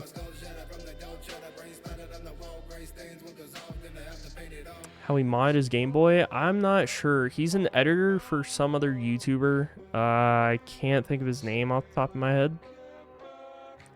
But it was like his first video. No one has built a channel on supercuts and then extended cuts of events without it being full VODs. That was my idea with the VOD channel eventually. Which is kind of like a similar thing I think Northern Lion does, where he makes... I mean, his videos are really weird. Like, they're just very simple cut-up VODs. But my idea for, like, an extended clips, VODs, an extended VODs thing, like getting the meat and potatoes of a video, I would love to do that. That just, like, I can't do it on my own. Just really simple, doesn't need to be zooming, cut edits or anything, can just be simple. Here's what happened during the video. Here's what happened during the stream, kind of thing. It could cook. It could. What I do enjoy, though, on the VOD channel is I get a lot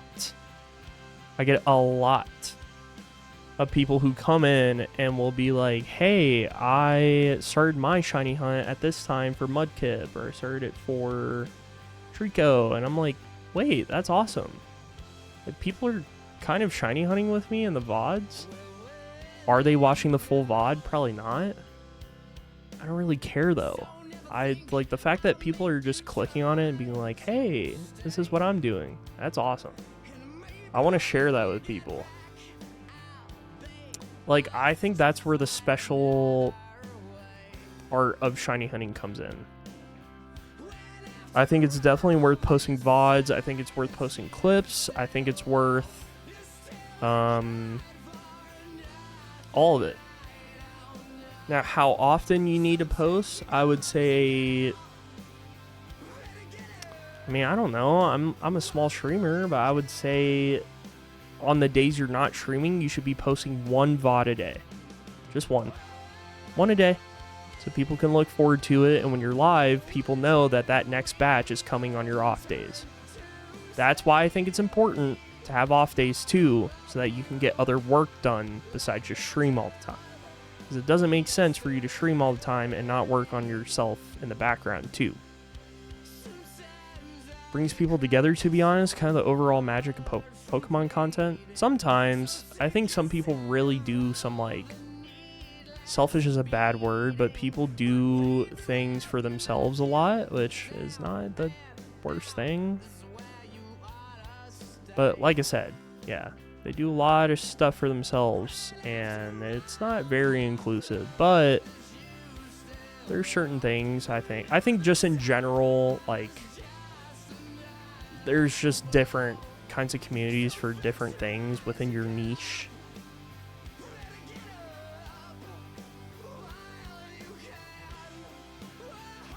I watch VODs when I hunt a lot of the time.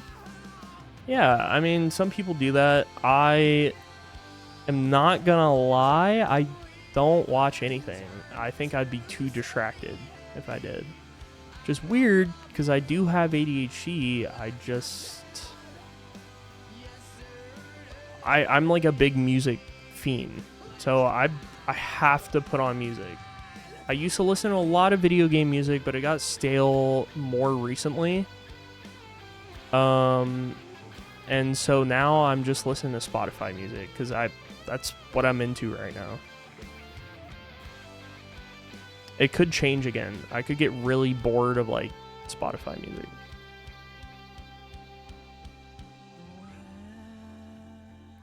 Yeah, I definitely think VOD channel is super important. It's not going to take off at all, I don't think.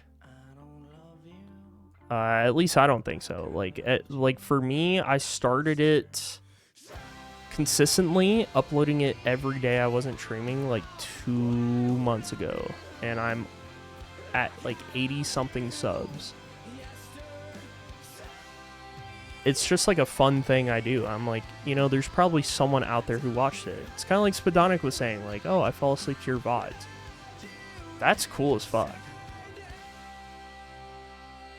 It is bonus content, yeah. And I'm always, like, it sounds weird, but I like that I have channels dedicated to things that I feel less pressure about, where I can experiment. I can upload shorts that I think would be fun and experimental. I upload to the VOD channel of just my streams, and like, you just test different shit out. Sometimes I can open up some new doors, you know, maybe there's people that find you from there, people who don't. And I honestly, I do really appreciate people who watch me. Like, I don't know, the lurkers. Like, I appreciate the lurkers too. Because the lurkers are like, I don't know, I guess I like the idea of people watching me without me knowing that they watch. Without me knowing that they watch me. It's so interesting.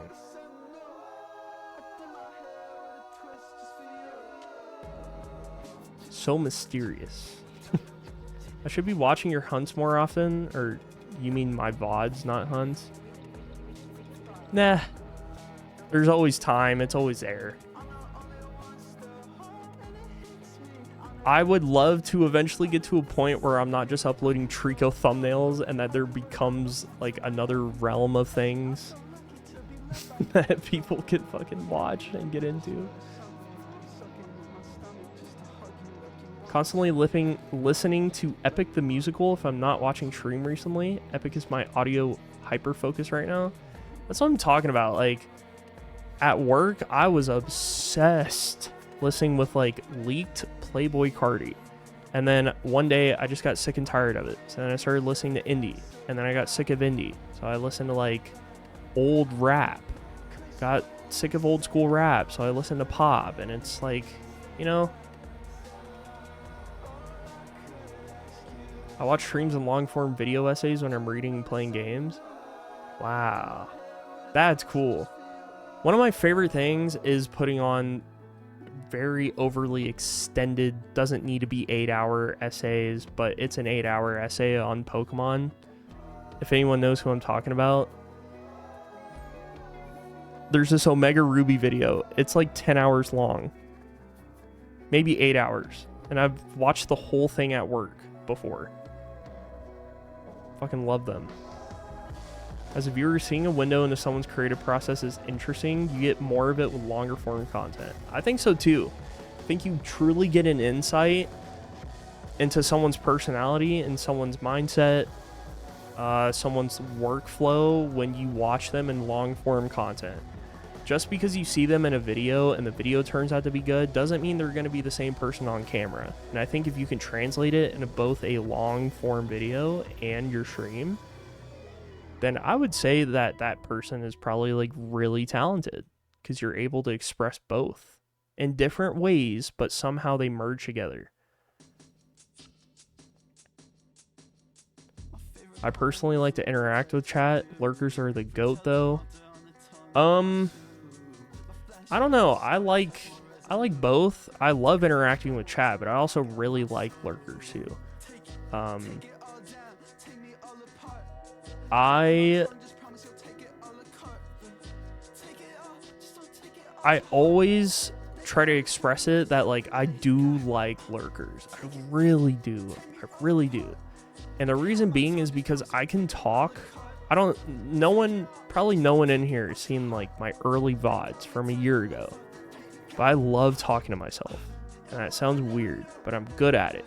And I know I'm good at it because I can talk to myself for 12 hours straight. I did a 24-hour stream where I was borderline by myself the entire time.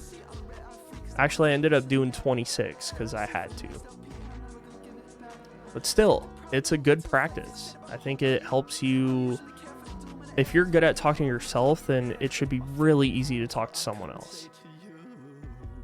Because if you're able to bring up conversations with yourself and think about things you've done in your past, stuff you want to do in the future, all that, you can talk about really, really shaky things, whether it is indirectly or directly related to politics or not, or know how to like stop the line on certain things.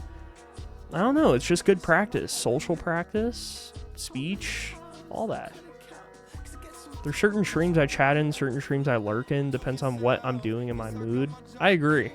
I think a lot of the bigger streamers, I lurk and I just watch them because to me, there is no interaction and there's nothing wrong with that.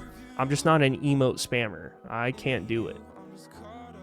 There's some like middle ground streamers like Squeaks, I would say. He's not too big to where he won't read chats, but he's also not super small where he'll read chat all the time. He just bounces off of them, you know, he'll do his thing and then see how they react and then interact with them that way. And I think that's honestly like the best balance between being so big that it's hard to interact with anyone in your chat. That is like the best way to do it. I chat a lot in the bigger streams like Point Crow.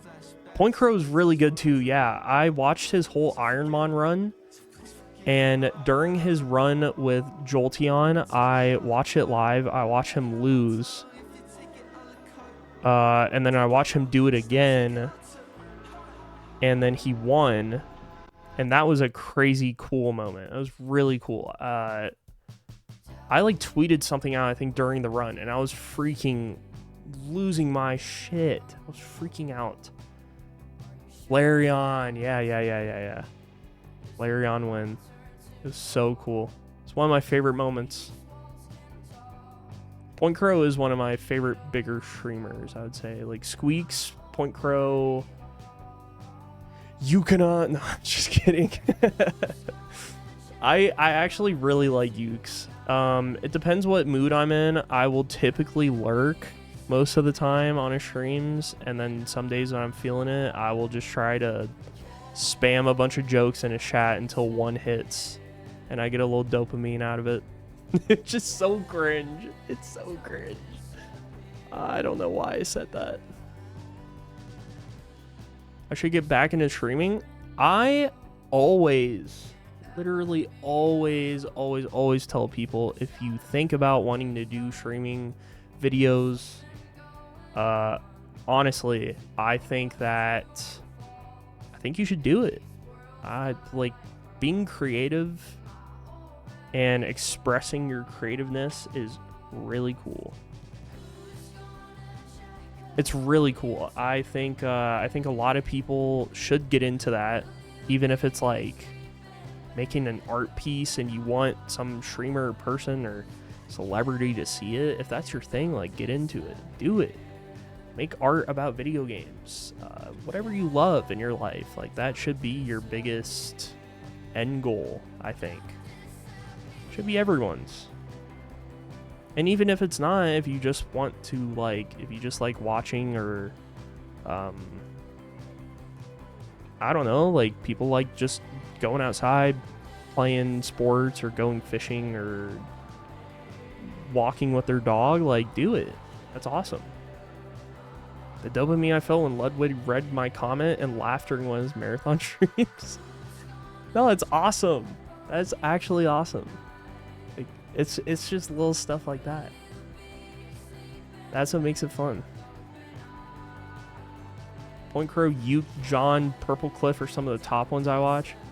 I am not a big watcher of Pokemon content. I know that probably sounds really hypocritical, but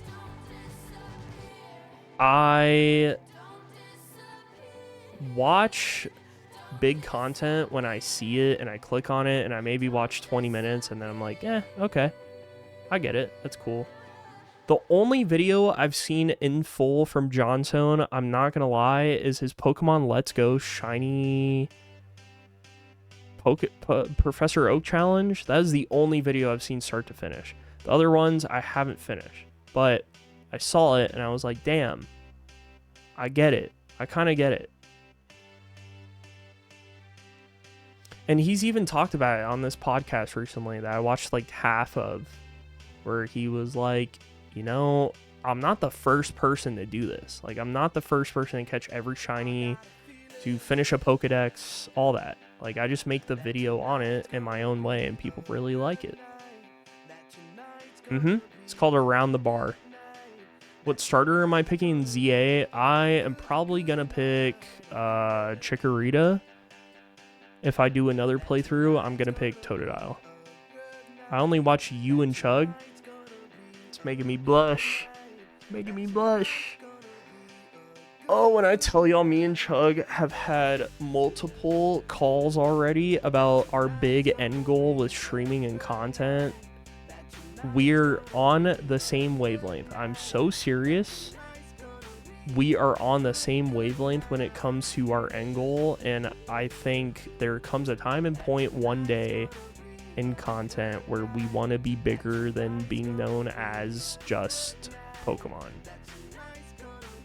while still making Pokemon content. Like, I don't know how to explain it to you until you just see it, and I think everyone's gonna be into it, hopefully. But for now, I'm just gonna, like, I'm doing all the things that I feel I really like right now. But I think there does come a point in a time where you gotta pivot into something bigger. Because when I think about 5 years from now, I think about something that's astronomically bigger than just this space, you know? It's still streaming, it's just bigger than that. I don't know, you'll see it. John's Shiny Oak Challenge video at least 20 times. It's really good. It's really good. It's simple. It's simple but effective. That was my takeaway. But I see things from a creator standpoint versus like watching a video just to watch, which I think is hard for me to watch other people's videos because I get inspired and then I'm like, hell yeah. That was a really good thing I picked up. Forget if it was here or AkoChat, someone trashed Lud in his own game, Rivals 2, even got into the video. Yeah, it was a viewer named Liam. They played Lud or something and then like beat Lud at the game. And then Lud was like kind of shook. And I think he paid him a certain amount of money or something like that. And Lud was just like fucking blown away. Like, oh my god, I just got roasted. He got roasted the whole time. It was funny. Because he was talking shit. It was amazing.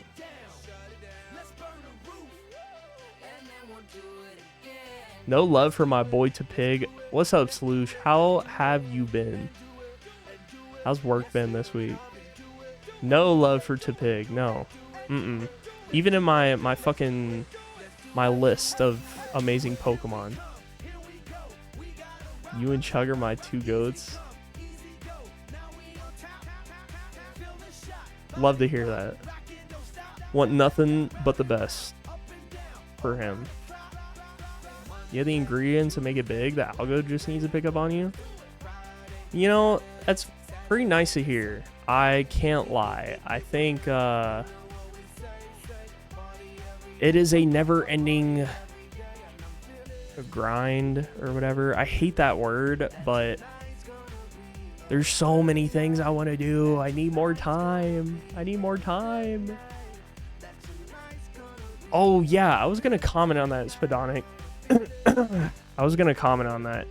100%. I am glad also that everyone in their own way feels seen or heard or like has their own space in the community, even if it's just watching, being a chatter, a mod, artist, whatever it is. Like, I love it.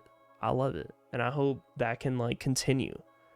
And not just within a tiny realm, but even bigger, you know, and like there can be multiple people doing that too.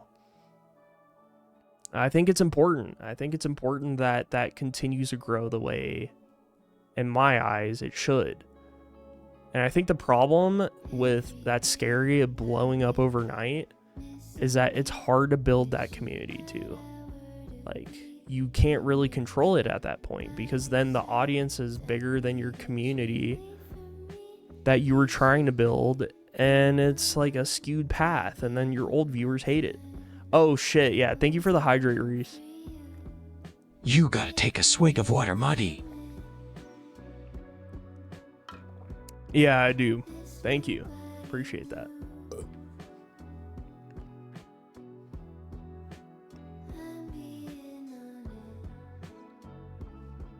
Damn, have a good night, Fib. 4 a.m. is crazy. It's really not that crazy. That's why I stayed up last night. But bro, my voice is getting it was getting scratchy for a second. I was yapping.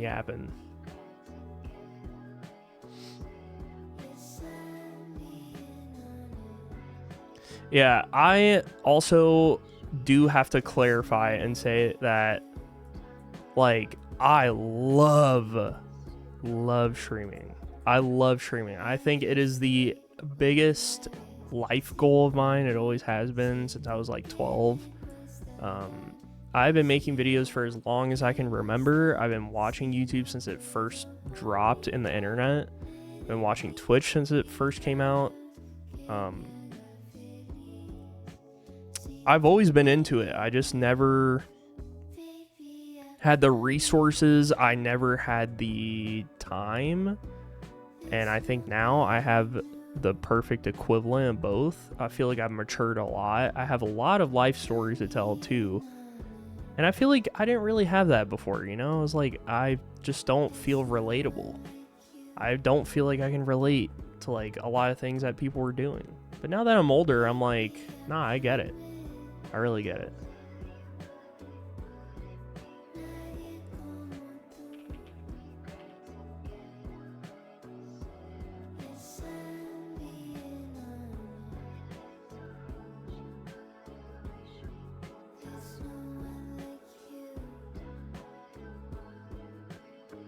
Never saw myself streaming and I got bored one day and I've been addicted. Fucking love that. I love that. You know, everyone's path isn't super linear. And I think that's also important to understand, which is why I think comparison is the biggest thief of joy. But yeah, like some people maybe might have the same like dream or idea as me. Like, oh, I've always wanted to do that. Or maybe one day they just randomly pick it up and they like it. You know, it's just different for everyone. But I think that's what makes it unique. Like, content-wise,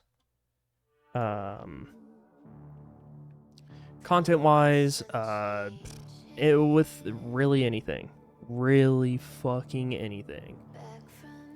Same thing with sports. Like, I've seen people pick up the most randomest sports in the world, and I'm like, where did that come from? Huh? What's up, Vree? I hope so. I hope it's shiny time. Is it fx equals x squared? It could be, if you put your heart into it. I don't know. Does x equal x?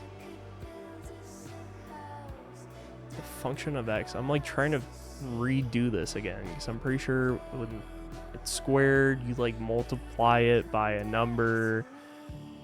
X equals 4 or I don't, God fucking damn it. I don't know. I forget PEMDAS.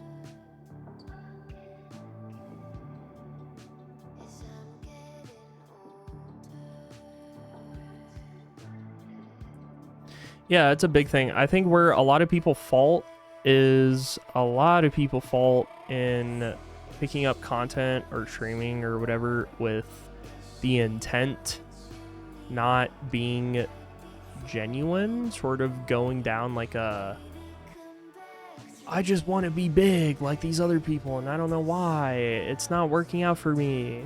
And I'm not big either. I don't think I'm anywhere near close, but I think the love has to be there. You got to do it for the love of the game too, and if the success comes with it, I think that it's warranted, it's valid, but it's also there's a chance of it not being there, that success, because your heart isn't in it, and I think people can see that sometimes. And there's a lot of other factors. There's streamers for different kinds of people and different kinds of viewers for different streamers, and you also got to accept that too. There's a mainstream viewership audience, and then there's also like a very niche audience, you know. There's also people who just like to go to feel-good streamers and people that like to watch chaotic streamers. It all just depends. That's why it's so cool that there's like different types of content out there for people. It's just a big U on the graph. Oh, it's like my tattoo. Let's go. I would get too anxious for streaming. You know, different strokes for different folks.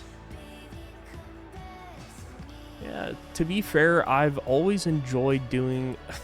when I was a kid, growing up, when I was in kindergarten, preschool, my parents bought me the... they bought me a fucking Spider-Man suit, like a Spider-Man costume, and then they also bought me a fucking Batman costume, and it had these fake muscles. It had like styrofoam and like cotton filled in it, right? And so you would put these sleeves on, and it would be like, oh, I got big muscles, look at me. And so I'd put it on, and I'd be fucking wearing my big muscle costume on here, right? And I'd be wearing this costume playing video games, playing Mario Party, playing Pokemon. And my brother and my mom, my dad, they all knew I hated getting seen in the costume because I was a very shy kid, which is funny because look what I'm doing now. But I was such a shy kid, and I would get really like embarrassed. My face would turn red, and I would get angry. So I get mad and tell them to get out and like scream. I would start crying, and I would slam the door shut, and then I would lock it. And I would do that every single time. And it's just funny because now I'm like I wear a fucking banana costume on stream one day. I've like done all this goofy shit on stream, danced on stream. It's just funny. It's just funny because that definitely wasn't me as a kid.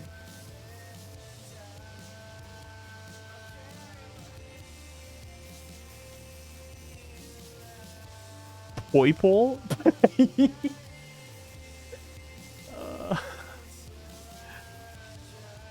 I'm also big on Happy Chaos streamers too. Very big. I love it. I love it so much.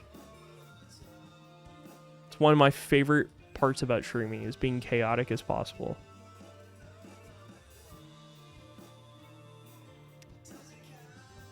causing me to go on hiatus, but it's so fun when you're able to get into it. I agree. I used to get anxious, especially when I was first shiny hunting, because it was different, but just in general, I used to. Why is TTS not working? It's crazy. You low-key might have just gotten scammed. That's why. This is the first time it's broken in a long time. What?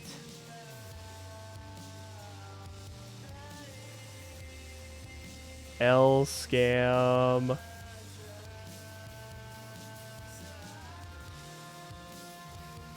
You know I'm reaching Treecko numbers with this boy pull punt because of... Oh, that's so funny.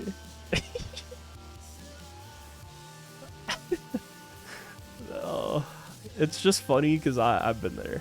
I've definitely been there. Just fucking, you gotta give yourself, you gotta pay yourself back with that TTS. How's it going, Jan? Have a good night, Giggle. Appreciate you coming out. Good night. Keeps you from going out a lot and it helped you deal with your anxiety? Oh, for sure. I'm so happy that that's like, it's a healthy outlet. You know, there's a lot of people I'm definitely sure who, and like different things that you could turn to. And I'm just glad that this is like something that at least, you know, can keep your mind off it maybe and help with that. That's awesome. I'm glad to hear that. I definitely think streaming has helped my social anxiety a lot because I struggle with it. What the Sigma?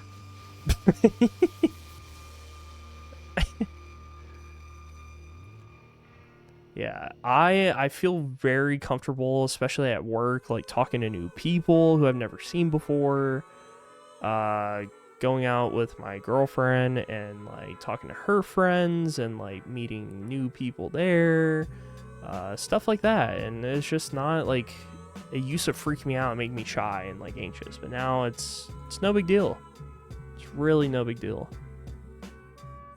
Breaking now, awesome. Famous streamer the Mudskip has been reported seen running around town looking for what the people call shiny. Scientists speak out about this new craze that could take over the world. Is he insane? Or is he goated with the sauce? More at 9.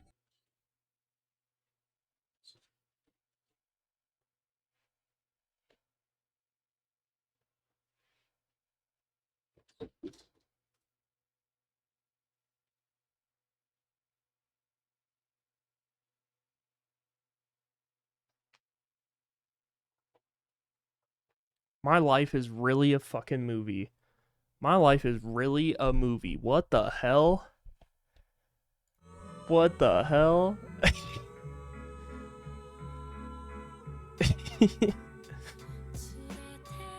Why is it that the Lake Trio are the only ones going over odds? I don't know, actually. I wish I could answer that for you. Why is it that Treecko's going over odds? I'm double odds. Guards? We need to check on Mud. Do a wellness check. Wait, I think I got you. Hold on.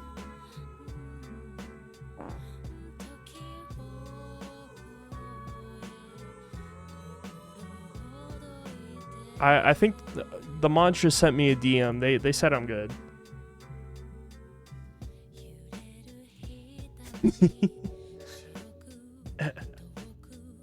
You know me.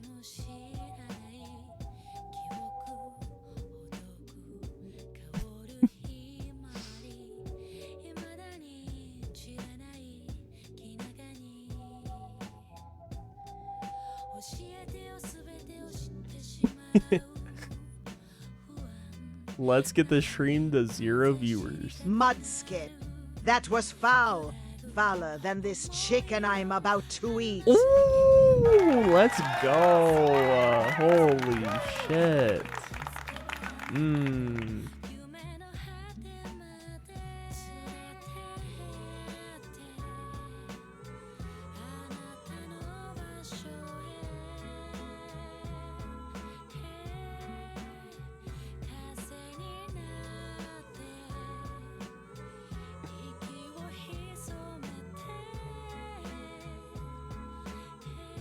I was talking to a few people about this the other day. Okay, and by few people, it's fucking Droomish. And every time I'm in a call with someone new, somehow it gets brought up, like one way or another. It's not immediate, but it happens. And you know what got brought up the other day is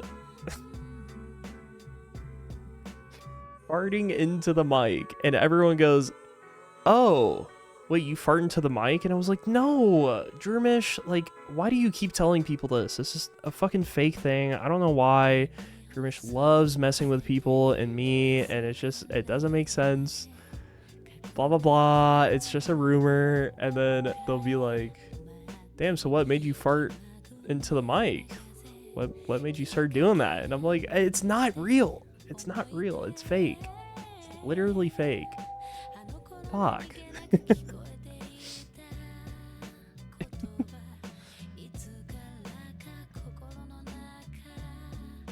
So fucking funny.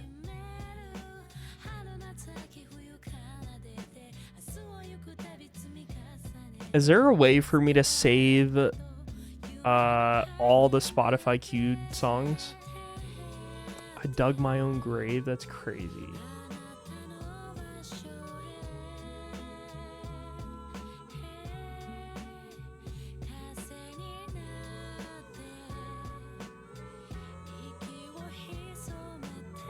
The fact that they brought that up on call with others is so fucking funny. Jurish is not lying. Not lying. When that message comes in the chat and says, "Let's get this stream to 0 viewers," half of that is real, by the way. Trolled by sand attack dogs, bro. This is ass. Wait, that sounds fun. Invite me.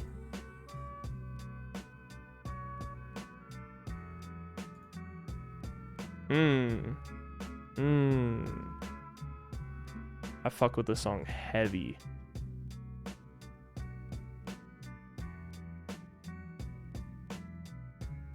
Chicken or beef, chat? Chicken or beef? What are you picking? You have one chance. You can go for the beef, but it's a little risky. But if you go with the chicken, it's safe, but it only fills your stomach a little bit more. Going with pork? That's the answer I was looking for. Yeah.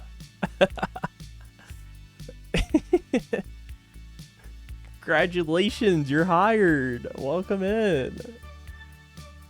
Learning to SOS chain. It's kind of fun, but Rockruff is a bastard.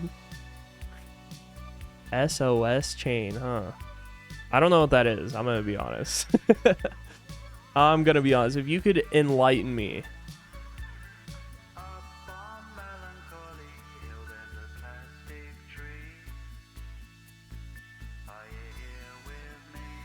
Oh, wait, is that in Gen 7 when, like, if you kill all the other Pokemon, it constantly calls on others and it counts as a new encounter instead of having to run?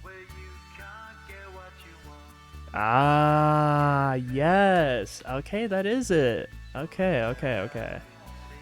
I put 2 and 2 together. Y'all are picking beef, pork, chicken.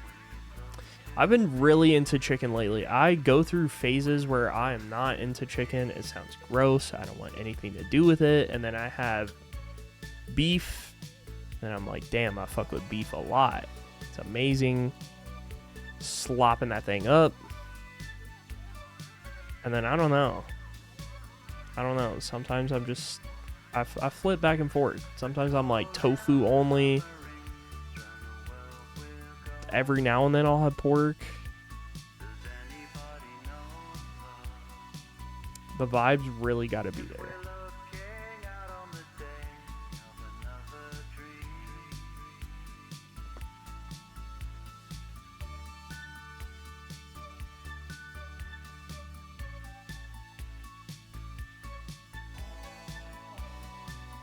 Ultra Sun. I miss that game. I miss Gen 7 so much.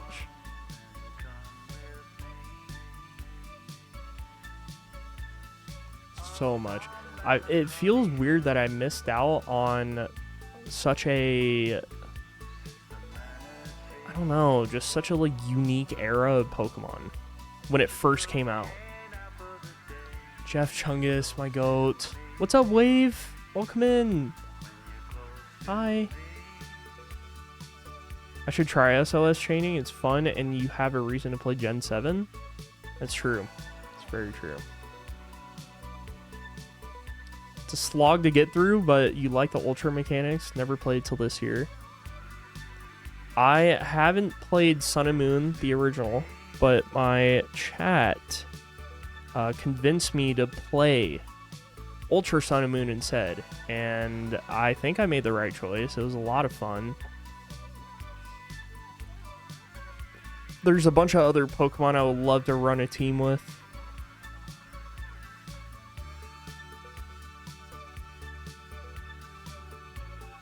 Fucking Jeff Chungus. Yeah, for context, Jeff Chungus was my Golisopod.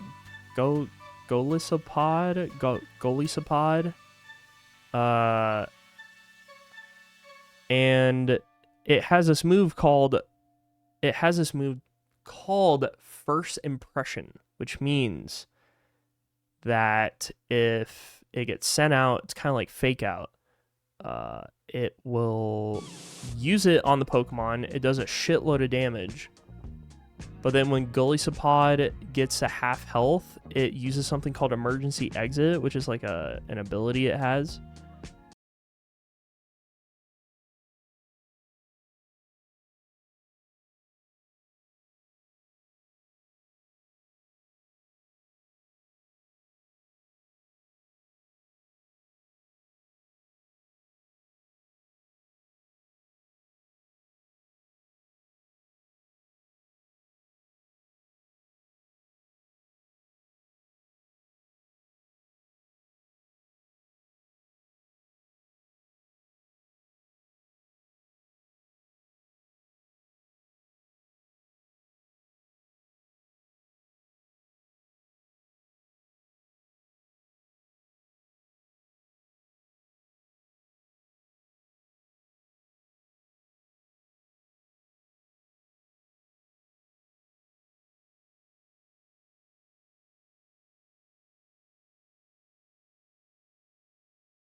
Thing I could think of.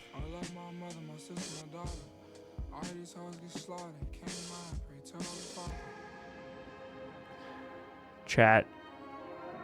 It's about that time. I am going to take some extra time tonight to work on some videos. I am. I'm sorry, gamers.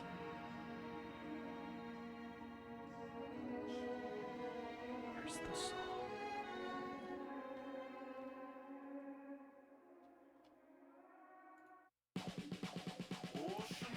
It's that time, chat. 07's in the chat. I'm sorry. I know. I don't want to end, but I gotta get to some business. I gotta clean up a little bit, and seriously, I need to prep for next week too, because I have a lot going on next week. Not only prepping for the marathon, I am, which by the way is on May 1st. It's gonna be like a 7-day straight marathon. If you're not tapped in, get tapped in, okay? Join the Discord, !Discord. If you're not tapped in and you don't know anything about this, May 1st, 4 p.m. Central. I'm going to be live all day, all night, until I go to bed. And then I go to bed, I wake up, and I do the same thing, right? Until we beat the game and catch all the Pokemon. And I have a lot of interactive shit during the stream. Okay, on top of this, I'm doing a collab event next week that will be announced. If you know about the collab event, it's happening next week. That's it. I'm not going to give any details, but it's with a really fun streamer. Last thing is, take care of yourself. Wash your balls. What is it? Clean your fucking foreskin. Shit, fun ass stream. We got into it today. We really got into it. We got philosophical as fuck. Whoever that collab is, he sucks. They suck. They suck. What else do I need to talk about? I don't know. If y'all have anything you need to remind me of, put it in Remind Mud in the Discord. I just talked the whole time without fucking clicking on Treecko. 07s. Let's get this money.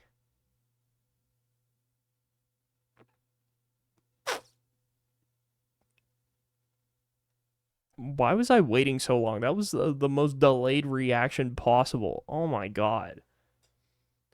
Well, I will possibly see y'all this weekend for like off the wall one-off stream, because I do want to do a stream for that YouTube short I've talked about. And that's really all I got. I'm going to work on this video and try to get it out this weekend, because I'm finally locked in. I think I got everything ready. I just need to do some more work. Okay. Take care of yourselves. Hydrate. I will see y'all this weekend for like a one-off stream. It's going to be super short. Okay. Bye. Bye, everyone.